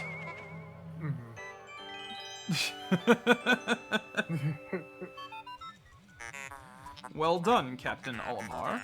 You've defeated that freakish half-bird, half-serpentine hybrid. Oh no, don't tell me. That treasure was ingested by that beast, wasn't it?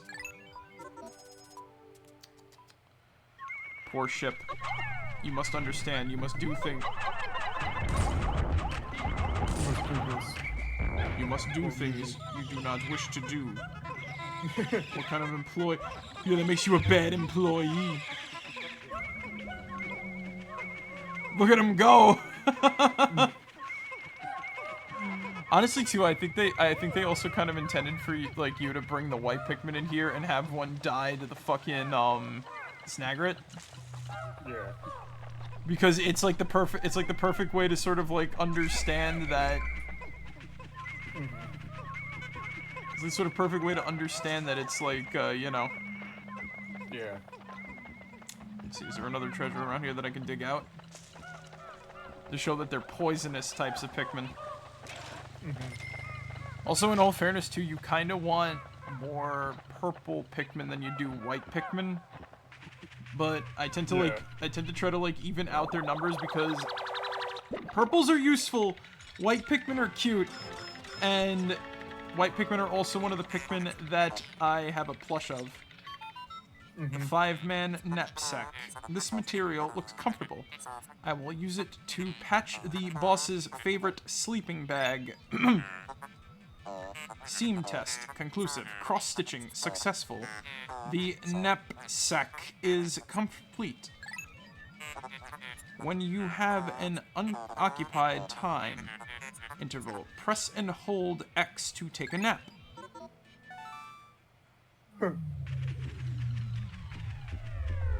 But we really also don't gotta like worry about purple Pikmin numbers until we get to the end of the game.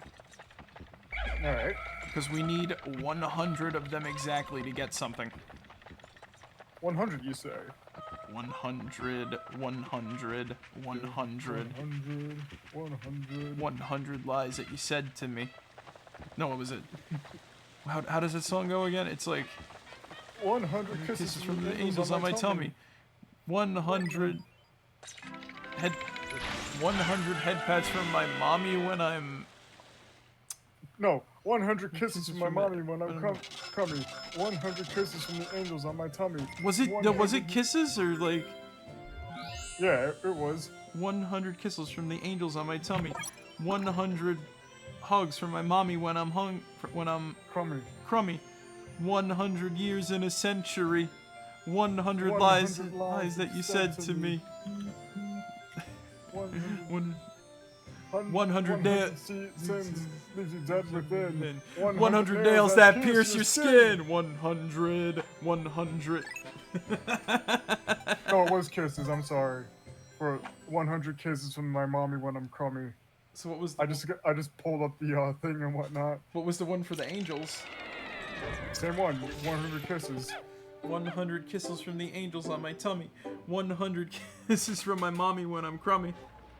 100 years. Also, that's pretty cool, Piper. You got Wolfenstein 2 for free and shit. Oh, the new Colossus based. Yeah. Is it on Steam for free? I think you got it through Prime and whatnot. Oh, fair. Prime, you say? Yeah.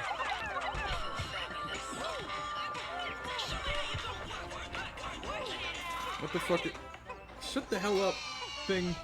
100 kisses from the angels on my tummy. 100 kisses from my mommy when I'm crummy. 100 years in honey. 100 bees are needed to make honey. 100 nose wiggles.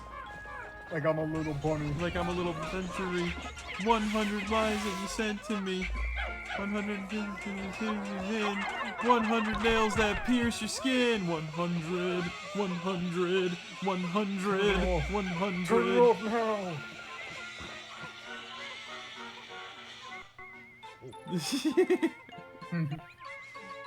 Did you ever watch some of like the weird B-roll footage that they use for Aqua Teen for the Aqua Teen Hunger Force TV stuff?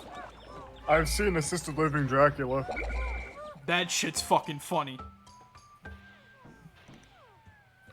You wanna know a fun fact? What? The guy who played Assisted Living Dracula was also the voice of Tanzan in Space Ghost, Coast to Coast. Who? Tanzan, he was another recurring character and whatnot. Olimar, we have a problem. The onion has ceased ejecting seeds. Is it malfunctioning? Interesting. It now seems the number of life forms within the onion has increased. Didn't you note that no more than 100 Pikmin will venture onto the planet at once? But I currently observe only 95 on the surface. Could there be wild Pikmin somewhere? The link I shared was a clip from Venture Brothers. Oh, the one that I showed was a Aqua Teen clip and whatnot. Was that the... Oh, I've seen this one before! Where is it? I didn't get it. Oh, I see. Oh. The The nozzle. I love this bit. Please look into the nozzle. The nozzle is done calibrating.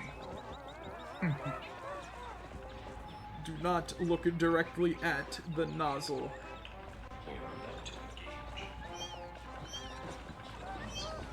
The nozzle.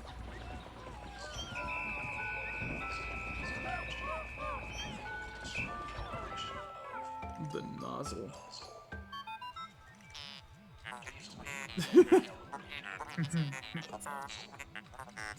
Olimar, Louie, the sun will be setting soon. Call all of the Pikmin to you.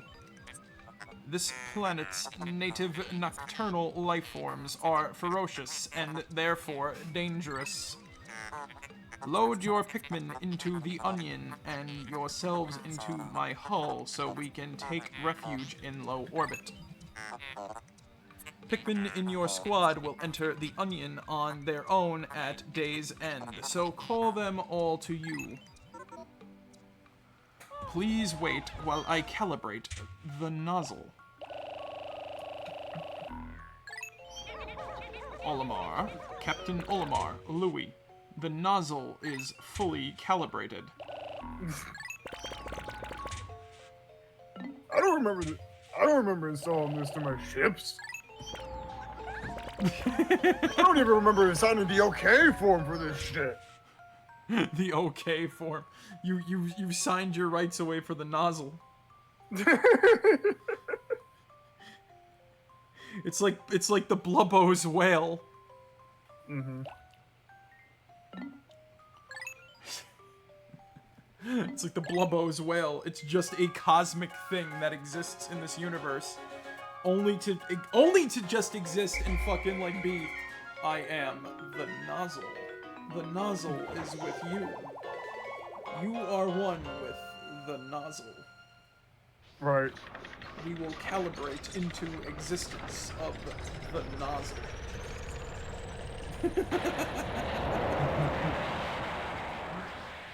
Man, I can't believe you encounter the nozzle in Cyberpunk. That shit's fucking wild. It is.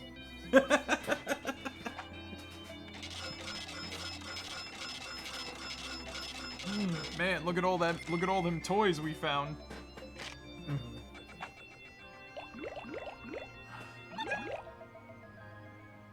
Despite the loss of Pikmin, we still went up. One of my favorite scenes from Venture Bros is when the two henchmen from the Fluttering Horde are coming back and like gearing up while performing a song. Da da da.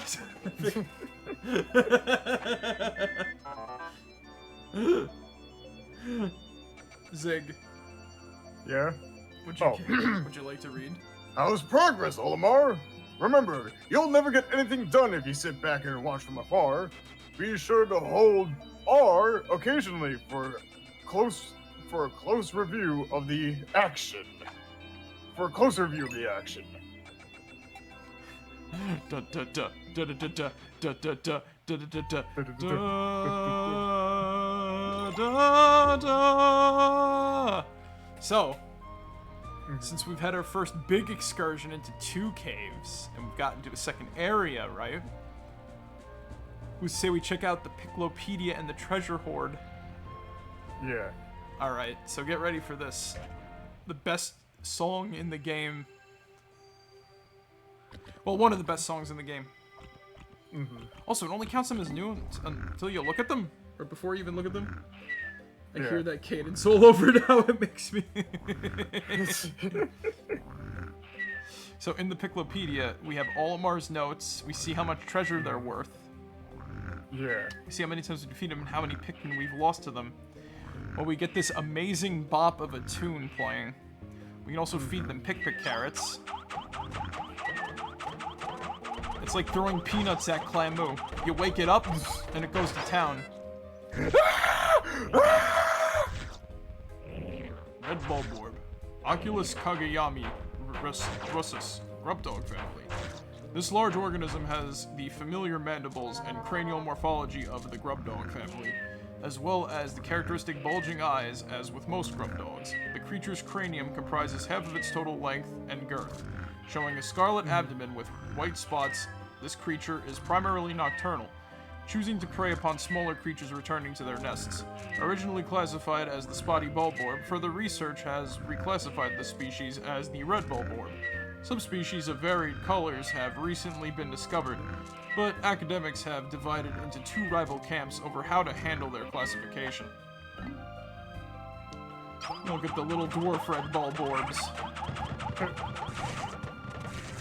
But don't be fooled, these aren't mere puppies. Dwarf red bulborb.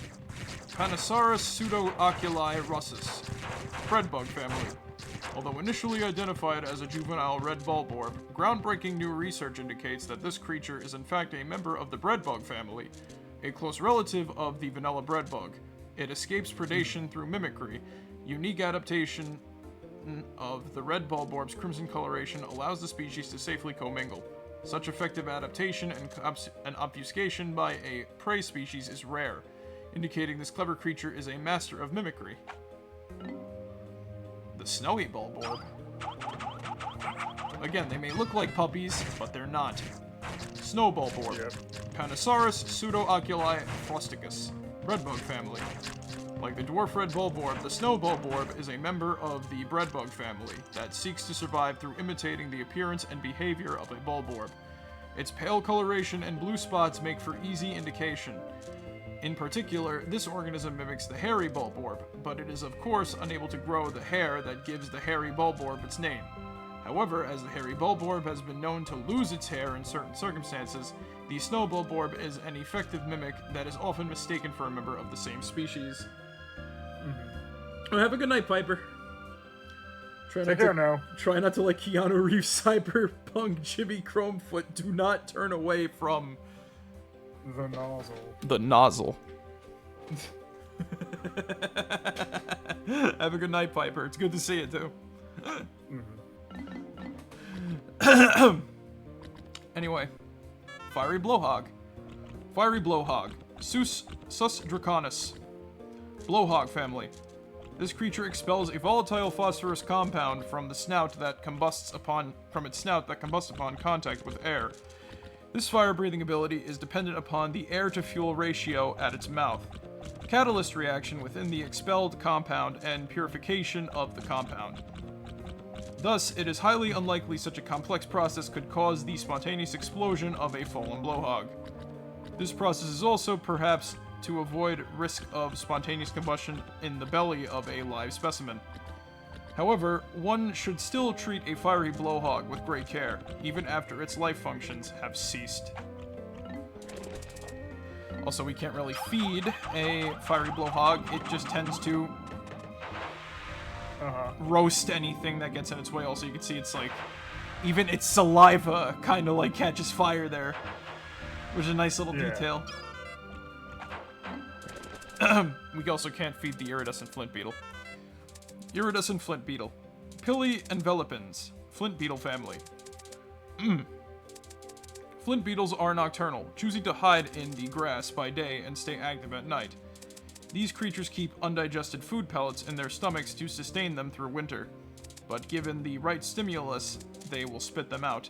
Recent research has revealed that these pellets are enveloped in a membrane that seals and preserves them in a sterile, airtight environment. If kept at room temperature, it seems that this pellet membrane will keep its contents fresh for up to 6 months. The membrane may be made from the same substance that gives the exoskeleton of the flint beetle its beautiful sheen. Female sheer grubs. They already throw carrots in there to, like, wake them up, but they can't do anything. Sheer grub, female. Hemagia mandibulosa. The mandiblard family. The males of the species are purple and black creatures with tapered mouths, while the females are lighter in color and lack an armored exoskeleton. As with most mandiblards, these creatures have progressed to the point where they have lost both legs and wings. They can be seen crawling around on the ground and are believed to feed on the vegetable extracts from the congealed fluids of expired Pikmin. Ugh. Mm-hmm. So basically the males kill, the females feed. And again, they wake up from being thrown. Sheer grub male. Hemagia mandibulosa. Mandiblard family. This species is a male sheer grub, having lost both legs and wings. The male burrows into the soil and waits to ambush small creatures that pass by. This beast's mandibles can be dangerous, making creatures such as Pikmin easy prey. The cloaking burrownet. Fucking Clamu, wake up! Now it's on an emotional rampage that won't be stopped. Cloaking burrownet. The Trilobitans reclusiva. Burrownet family.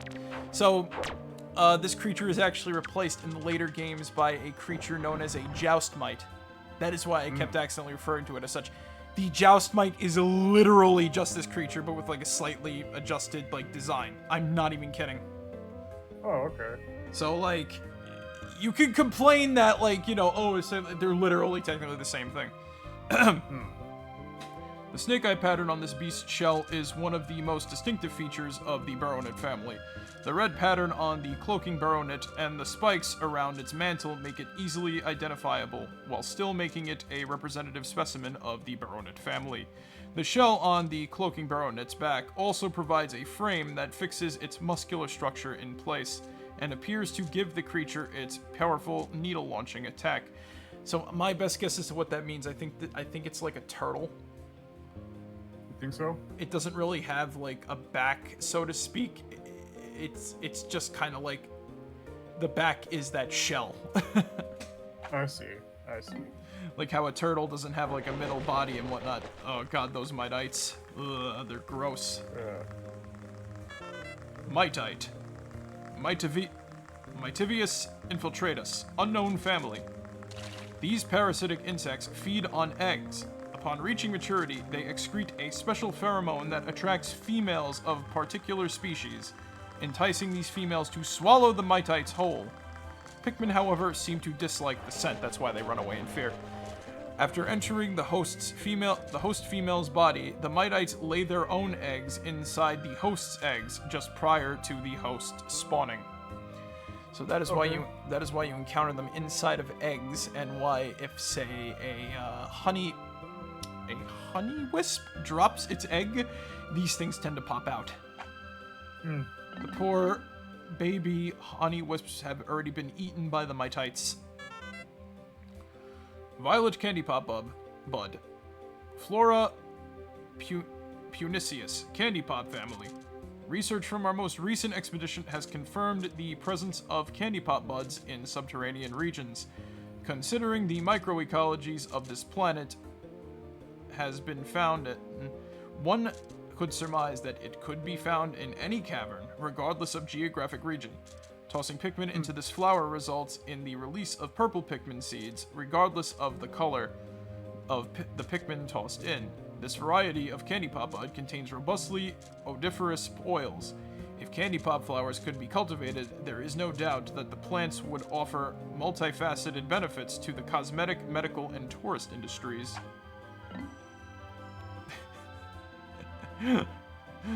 So I guess the oil is what makes the Pikmin. Excuse me. throat is gooey. Let's take a little bit of water.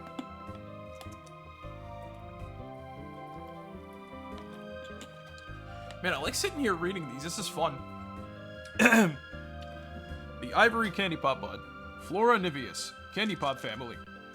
Research from our most recent expedition has confirmed the presence of candy pop buds in subterranean regions, considering the microecologies found in seas in cases of plants. Oh, okay, so here we go. Plants with small leaves. In many cases, plants with small leaves typically have limited photosynthetic capabilities, and thus must find alternate means of obtaining nutrients, with parasitic and predatory behavior being most common. The candy pop could be considered one such example. The creeping chrysanthemum.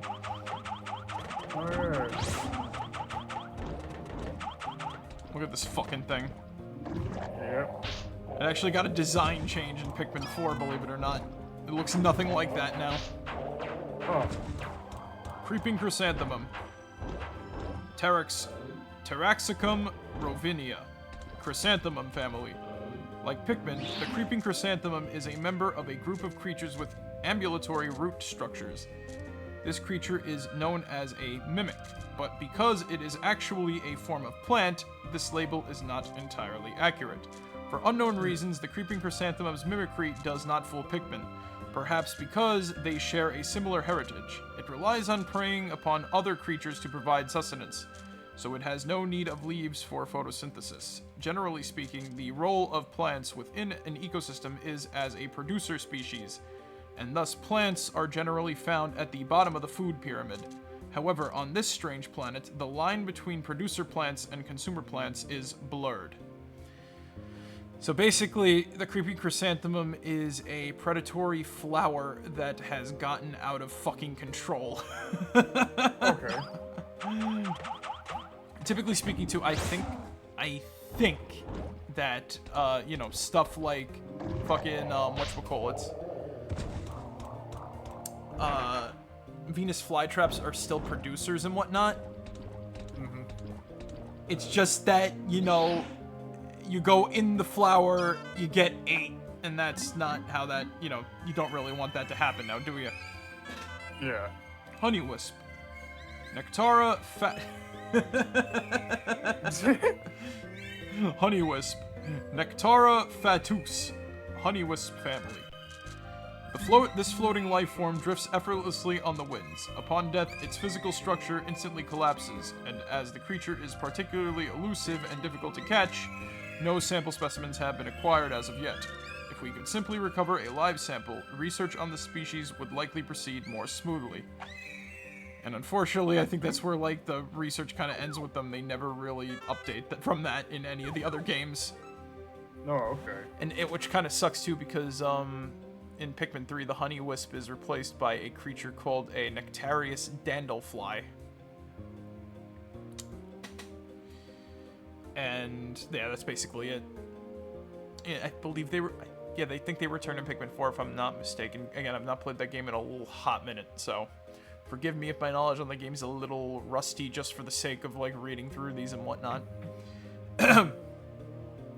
Pellet Posy. Amplus nutrio. Pelletweed family. In the stem of the pellet posy, one can observe the muscle fiber unique to half-plant, half-animal species such as the Pikmin and candy pop flowers. So the pellet posy is a species that can be considered a close relative. Although the ability to crystallize nectar is unique to a small group of the pelletweed family, the fact that these plants reach maturity so quickly, and that their pellets contain such high concentrations of the natural nutrients in the soil explains why the Pikmin and so many of the other indigenous species are so reliant on these pellets for sustenance. I could imagine a candy pop bud, right? You can pluck that little... If a candy pop bud was real, right, I could totally imagine it being sort of like a honeysuckle. Yeah. Except instead of, you pull the stem and a little bit of nectar comes out that you can, lick and whatnot, or just drink, you could probably, pluck that off and it's just a natural hard candy. I can see that. It's just my little theory on it. Common glowcap, fungi luminarium, glowcap family. The light emitted from this rare mushroom is neither a reflection nor a release of stored light. It grows not only on decomposing trees, but also on soil and rocks.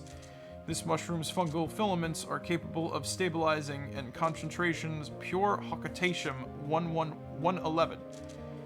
It is none other than the Hocotatium 111 approaching the point of critical mass that causes the glowcap's blue luminescence. We do not know what Hocotatium 111 is.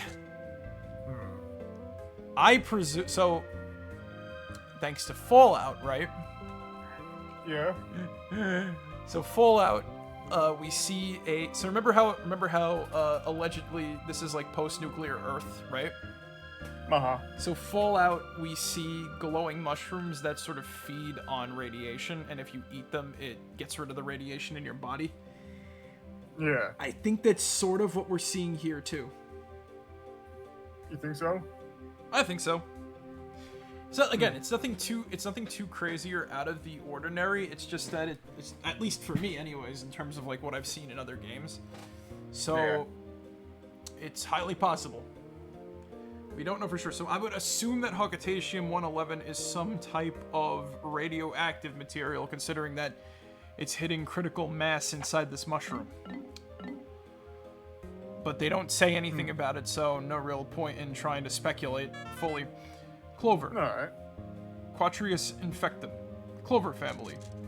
This is a naturalized species. These plants are extremely persistent, and with the assistance of a symbiotic fungus that grows on its roots, the species is able to survive even in drought conditions. Typically, its leaves come in groupings of 3, but intense impact on the leafing stem early in the development cycle can result in an extremely rare 4-leaf cluster. This is the clover. Dandelion. Taraxacum officinale. Dandelion family.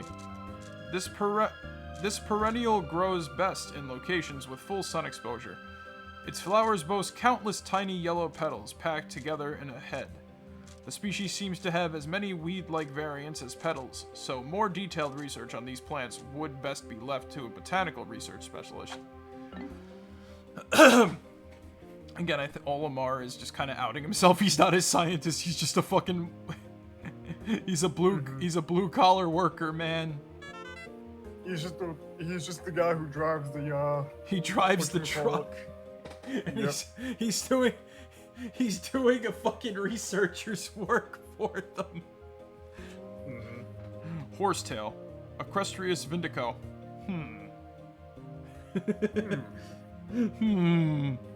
I wonder. Horsetail family. This variety of horsetail is prevalent in regions with low nutrient content in the soil. Unlike most other plants, this particular species propagates itself through the release of spores. Can't tell if it's a mushroom or if it's a plant. The Margaret. Okay. Just a little bit of information. My grandmother's name is Margaret. And I don't know why, but this... When I read this, it always reminds me of her, because when I played a lot of, like, my GameCube in, like, old times, it was in her room where I had it set up, so a lot of fond memories just, like, sitting around the TV in there trying to play the games and whatnot that I had. So, yeah. In memoriam, I guess. Margaret. Luminous Croceus. Chrysanthemum family. This plant's delicate yellow flowers often inspire waves of nostalgia. Ironic given what I just said. Giving a bittersweet feeling to any who gaze. I swear I did not tell that on purpose because of reading this. I've never read this Piklopedia entry before fully. Oh, okay. This is so ironic that oh my god. Giving a bittersweet feeling to any who gaze upon them. So, in memoriam to my grandmother. I miss you so much.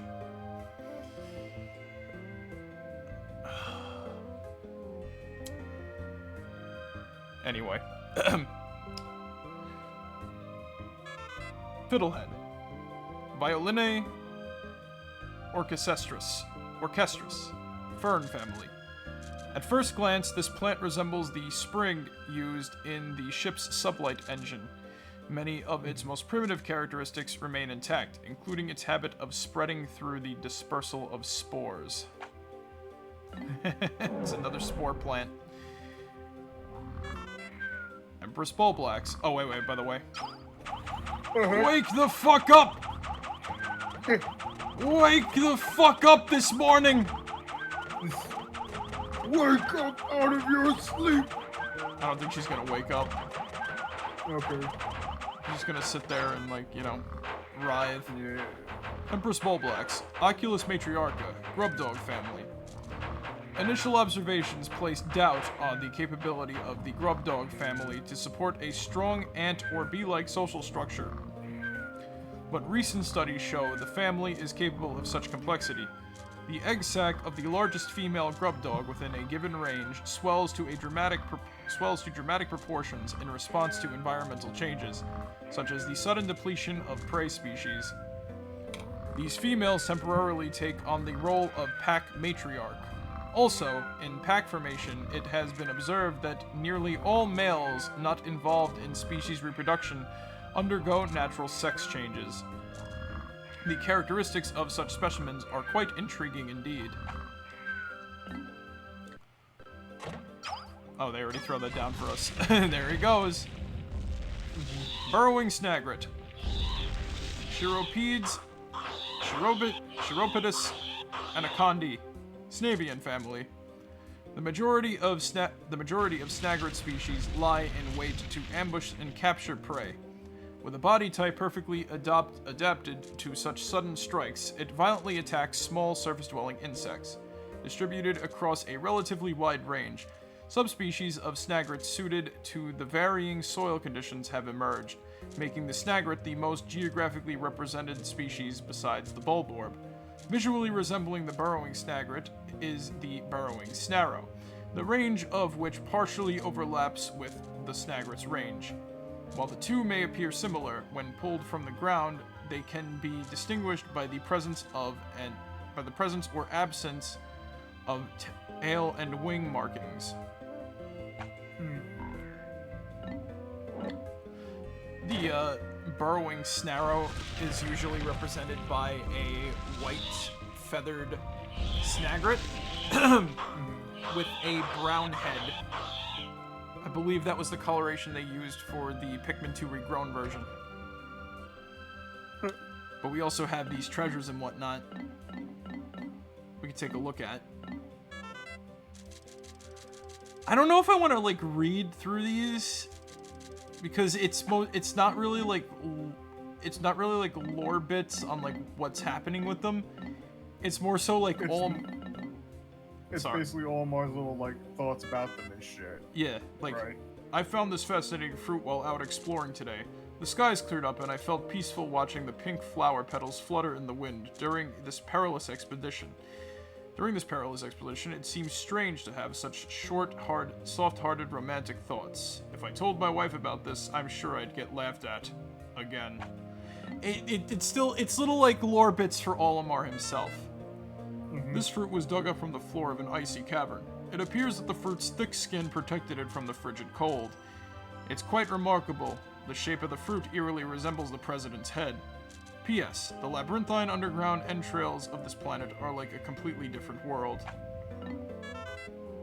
This dubious morsel doesn't look like it would be very agreeable with my innards. However, I bet Louie would try a bite. His appetite is insatiable, and he's always cooking up nasty, tasty meals. I'm glad that, on this expedition, our ship's reactor can power up our life support systems. Indefinitely. This will give us all the time we need to thoroughly examine all of the treasure we recover. I don't care if the president wants us to hurry. I've had enough of his hassling. I think I'll move more slowly just to cause him indigestion. We can't tell that on the company email. The area we recently touched down in is blanketed with a fresh layer of frozen precipitation. As tranquil and relaxing as it is, I named it the Valley of Repose. Using Pikmin to move obstacles, I was able to open up some new areas to exploration, where I found this hunk of metal. I've once again discovered a completely undocumented species of Pikmin. These white Pikmin can find and dig up items that are buried entirely underground. We never would have found this iceless treasure without them. Thankfully, it's the perfect stuff to patch a hole I just noticed on the ship's hull. P.S. I named the cave where I first encountered the white Pikmin, the White Flower Garden. You see now where we get the names from and such like that. Little lore. Yeah. The vivid color of this red stone reminds me of my wife's eyes, when they burn with rage. Just between you and me, I've noticed lately that she's been getting more wrinkles. Now that I think about it, I've probably caused her a lot of stress. When I return to Hakutate, I'll take her on a long vacation. If we ever return to Hakutate. What a strange pattern. When I look at it, I can feel good fortune smiling down on me. If I could just buy a lottery ticket right now, I'm sure I'd win. Poor Olimar. Also, by the way, too, remember how the president sold his ship? Yeah. So in the first Pikmin game, I still know, I've never really fully played through it, but I know like the lore bits and whatnot, right? Mm-hmm. So one of the items we had to find in Pikmin 1 is this is actually an important one. You need this in order to finish the game. It's an item called the Secret Safe. It is literally just a piggy bank with all of Olimar's like life savings in it.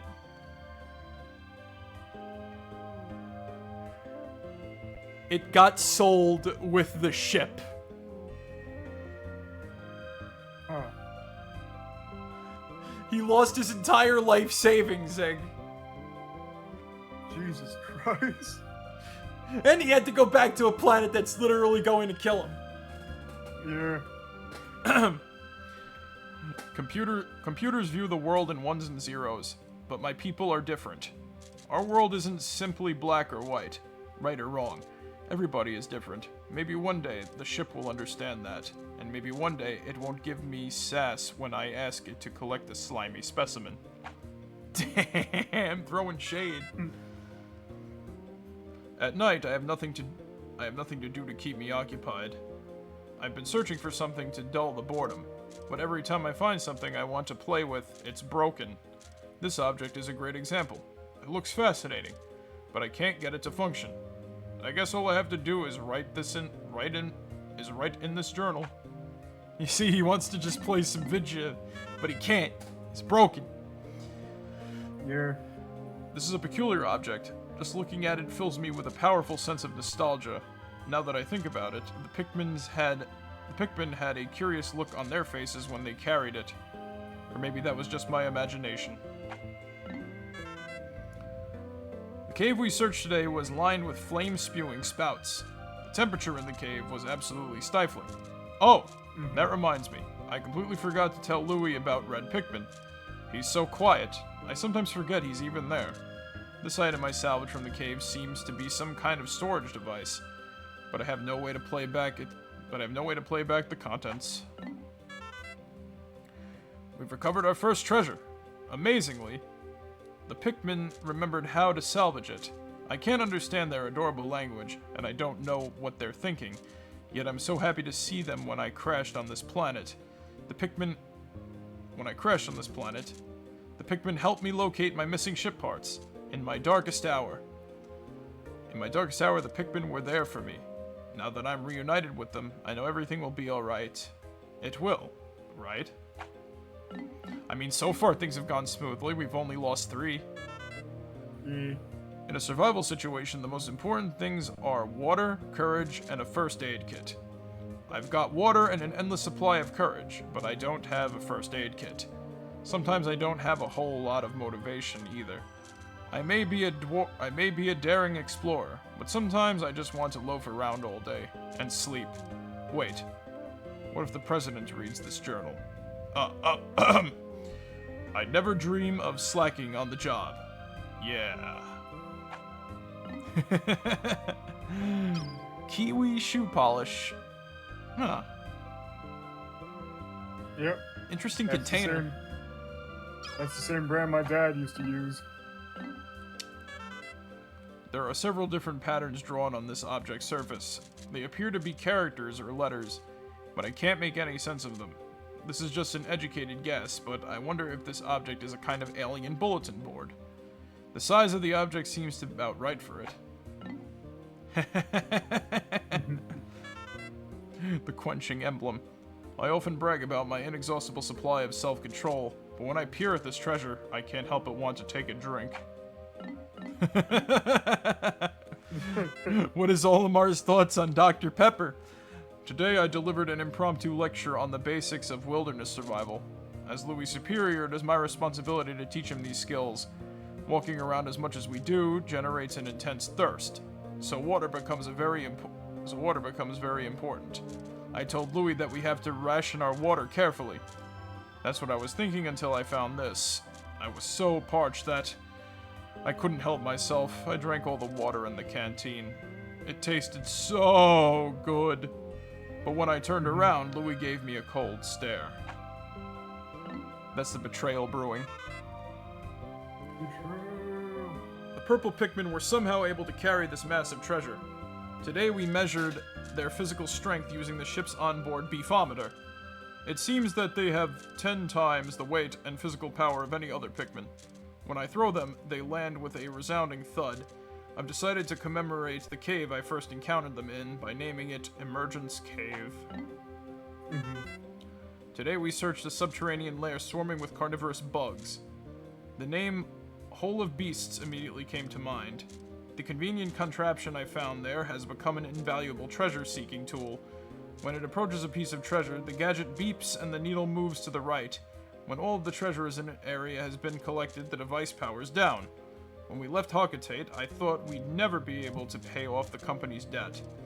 But thanks to this gadget, I'm feeling optimistic about the outcome of this daring mission. I'd love to lay down in the grass and bask in the sun, and take an afternoon nap, but with all of these Pikmin following me, I can never seem to relax. I should remember to press X to dismiss the Pikmin, and then press and hold X to take a nap. The last time I tried it, the Pikmin picked me up while I slept and carried me away to their onion. Hold your space horses, Pikmin. I'm not a pellet or a piece of treasure. Then I woke up. Great galaxies! It was all just a dream, wasn't it? He's also referring to the bad ending of fucking, whatchamacallit. The first game? Yeah. But yeah, that's a lot of info on that. There's a lot of info on that page. Huh. Like, I want to be like very thorough, but I also kind of want to, like, you know, Oh, I understand that. carefully, you know, discuss it and whatnot, because not that it's bad, it's just that it's like, you know, a lot to talk about eventually. Oh no, another cutscene. Good morning. The white Pikmin are lodged with the purple ones in my hull. The two types are sleeping well and do not quarrel. I have made them most comfortable. They just have like a little cat bed that they rest on, or a dog bed. You can call out the white Pikmin by standing in the light beneath me and pressing A. On a separate note, be wary of overworking yourselves. Taking a break can be courageous too. To retire early for the day, press the start/pause to access the radar screen, then press R.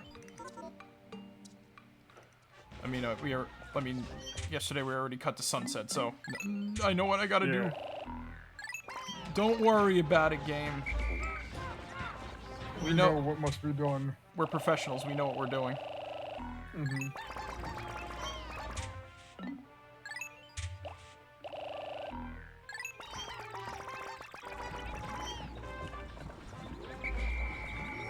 We're professionals. We know what we're doing.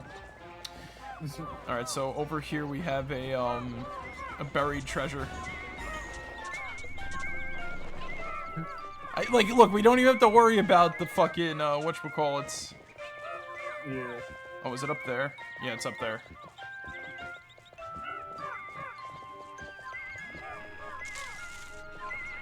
Oh, you bastards. Come on. I swear, these white Pikmin are gonna be the fucking death of me, man. Uh-huh.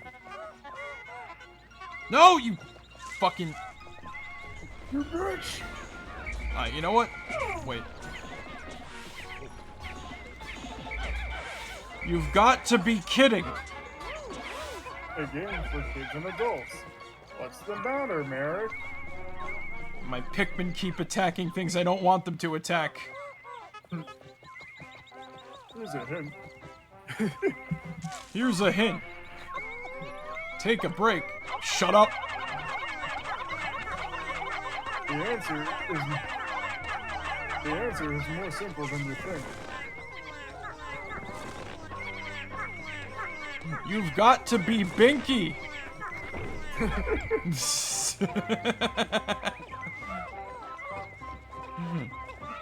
The answer is more simple than you think. Help, I'm in peril. Oh, I'm in peril. You got to help me. Is Chuck Mangione okay?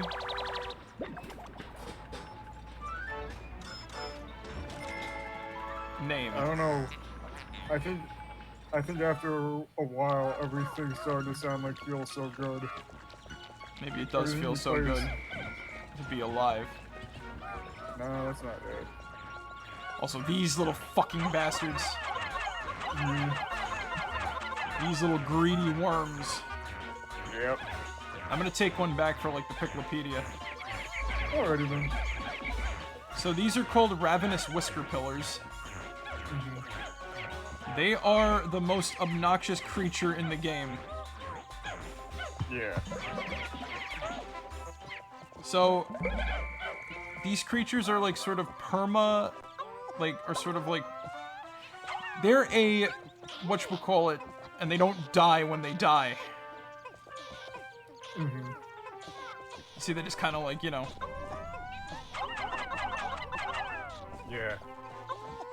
You know, they just kind of, like, squirm and, like, wah, wah, wah, wah, wah, when they just, you know. So anyway, the Ravenous Whisker Pillars are a creature that is sort of... We don't know what the imago form looks like. Alright. For some reason, my personal speculation on that is they are... whatchamacallits. Not... My personal speculation on that is they are a, it's a new creature from... One of the new creatures from Pikmin 4 is the adult form of it. Oh, okay. Because that one specifically states we never saw, like, the infantile version, if I'm not mistaken, so... So we'll have them tear that down. There's another poisonous barrier over that way. We can't really do much going towards the Snagret hole right now, because...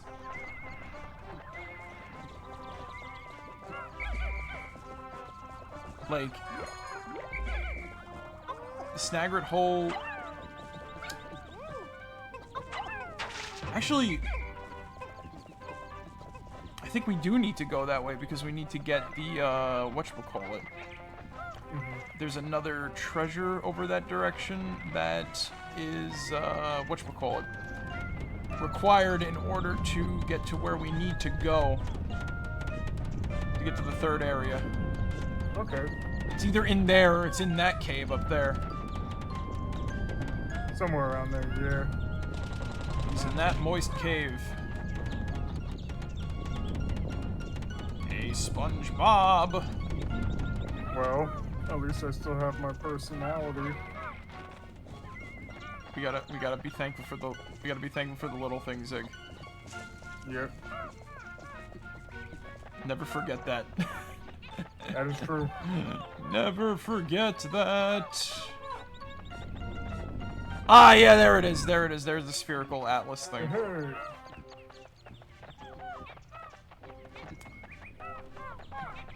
I think I'd rather get that than, like, deal with this because, let me be real with you and Frank. Hi, I'm Frank. Like, these things take like a fuck ton of time to break down. Right. And because it's yellow Pikmin, it's white Pikmin. Mm-hmm.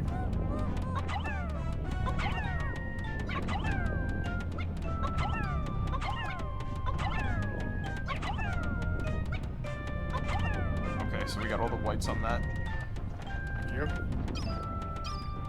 Yep, right through that area is a creeping chrysanthemum. Alright, so Louie, you're on watch duty. We're gonna have to... Alright, fine, you can come with me, Bread. I'm not gonna call you Steve because... you're not really a Steve. You're just... You're not useless, you're useful. Mm-hmm. Also, I really only took that Ravenous Whisker Pillar just to get it for the Piklopedia. Oh, okay. So, like... I'm working, like, normally, if I'm not, like, streaming this, I'd be, like, farming Pikmin for a bit. Yeah. I'd still try to get a lot done, but I never really tend to go into, like, the caves like that with, like, out 100 or just slightly under. Mm-hmm. Alright, that's all we needed was one. Guys, come down now. Come with me. No, I meant to do... How's the project going, Louie?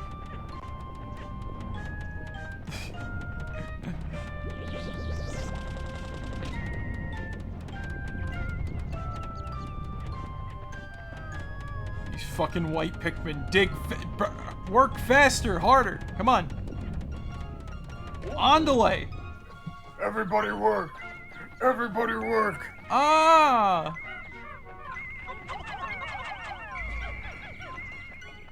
Big mean man whip us! We are We're slaves! The thing is, yeah, if we go around there too, we'll be able to probably get that without the need of yellow Pikmin, but Yeah. Again, I think I'd rather go to the, I think I'd rather get, like, yellow Pikmin to deal with, like, electric hazards. Because unlike the later games, electric hazards are fucking dangerous in this one. Mm-hmm. Alright, good work, guys. Alright, you back in the corner. Alright. Olimar. It's time! We're needed to deal with this. Time. We're needed to deal with a threat. Yeah.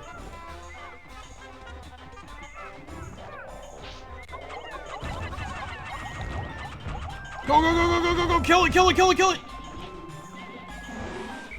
That's what I'm fucking talking about, baby! Yeah.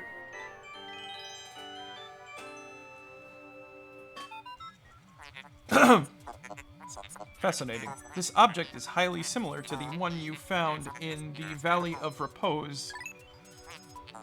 By examining this further, I may be able to extrapolate new planetary data. Data received. Alright, so... Alright, Louie. You're on an expedition now. You need to build this bridge right now.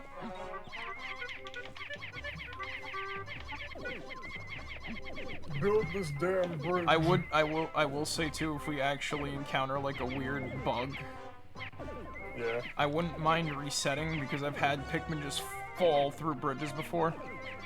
Oh, okay. It's weird. They get caught in the corner of that thing and then they'll just like fall in the water and then they'll drown because it's just like, oh, you know. Y'all know how it is. Alright, go. Work. Carry it, carry it, carry it. We're burning daylight. We're burning daylight. Move, move, move.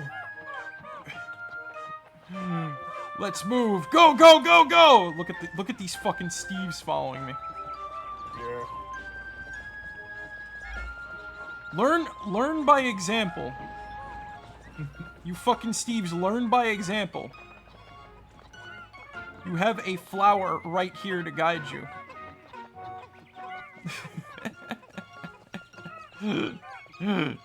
I feel like a dick. But I also feel like I gotta kick these guys' asses into shape, you know what I mean? Yeah. Oh, hey. Spectralids. Might as well get them for the... Oh, there... You see? You see?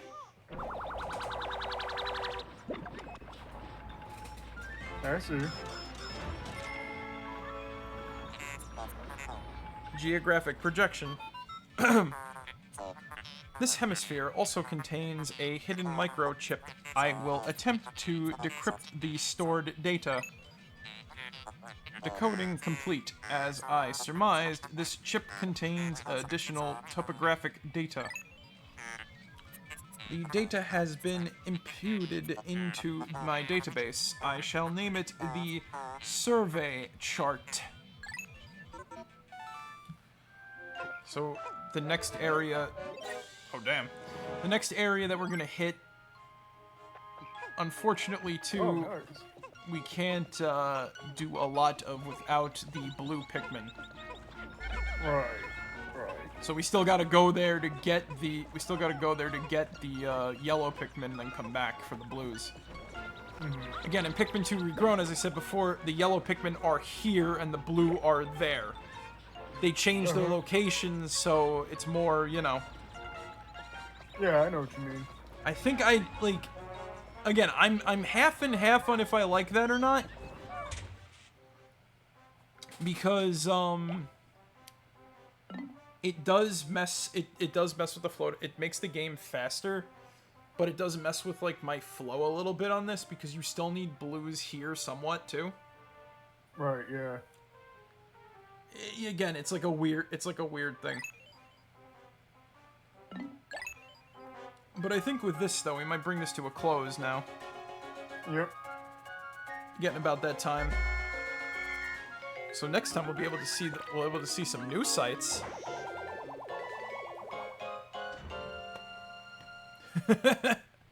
You know, I got like the perfect thumbnail for this too now. I just gotta like edit it a little bit.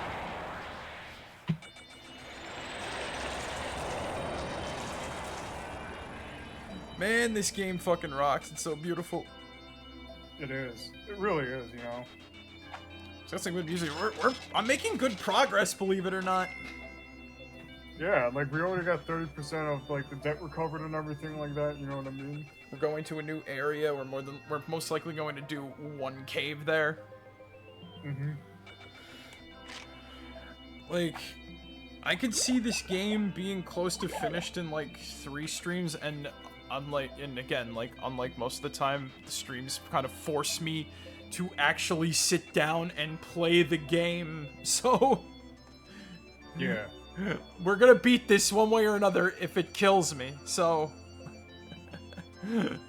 We'll see how that goes. Mm-hmm. Okay, Zig? Alright. Olimar! Good work so far! I hereby promote you to Perennial Manager. Press X to divide the work, and Y to delegate more to your subordinate leader. Hope all goes smooth.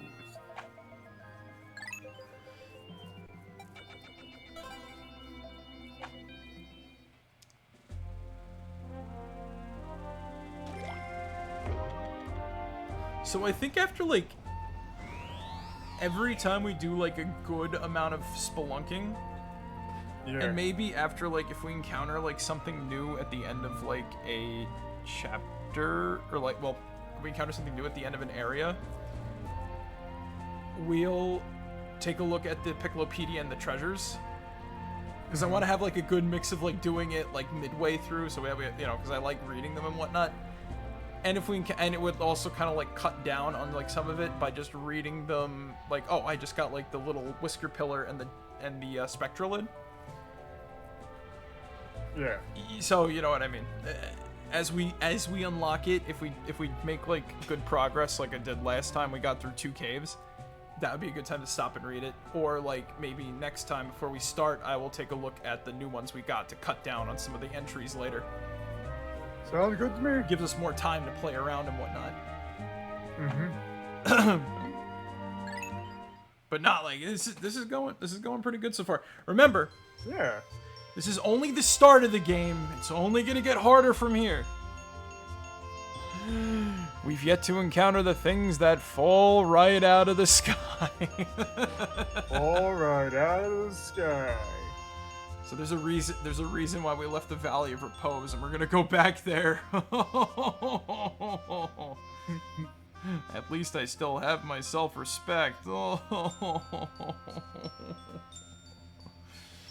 So as I sort of plan it out too, I think that there's gonna be like a few caves that are probably gonna be like solo streams. Yeah. Just a stream dedicated to like beating those. But we'll see as time goes on and whatnot. But yeah, nah, like I'm feeling good about this. Like we made good progress. We did a lot. I'm happy about that. Oh hell yeah. Again, it's only gonna get harder from here. I'm gonna keep repeating myself. So I'm gonna have to kick myself in the ass every time. I gotta buck myself just to get back into freaking like go shit there. I need my horse crank. We need Coach Sours go pills. Excel tablet. Coach Sours go pills. Yep. Ay. What do you... So anyway.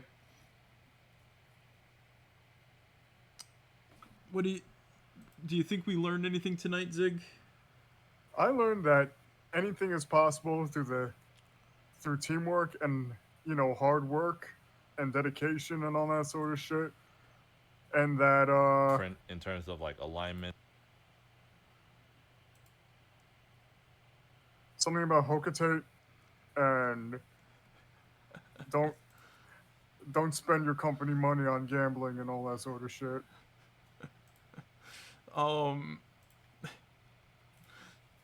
I think I learned why you shouldn't, you know, I learned tonight why you shouldn't be a slave to your job. This is literally why. They send you back to the freaking planet that almost killed you, and we're gonna freaking like, you know, get our asses beat and whatnot. Yeah.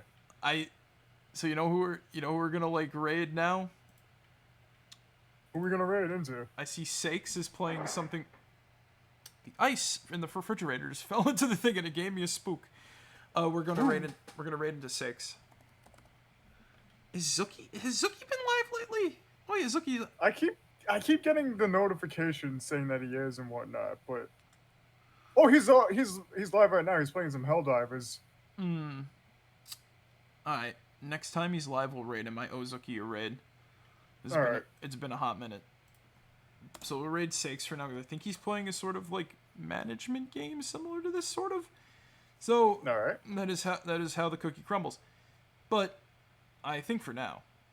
Anyway, guys, thank you guys for joining us tonight. I hope you guys enjoyed.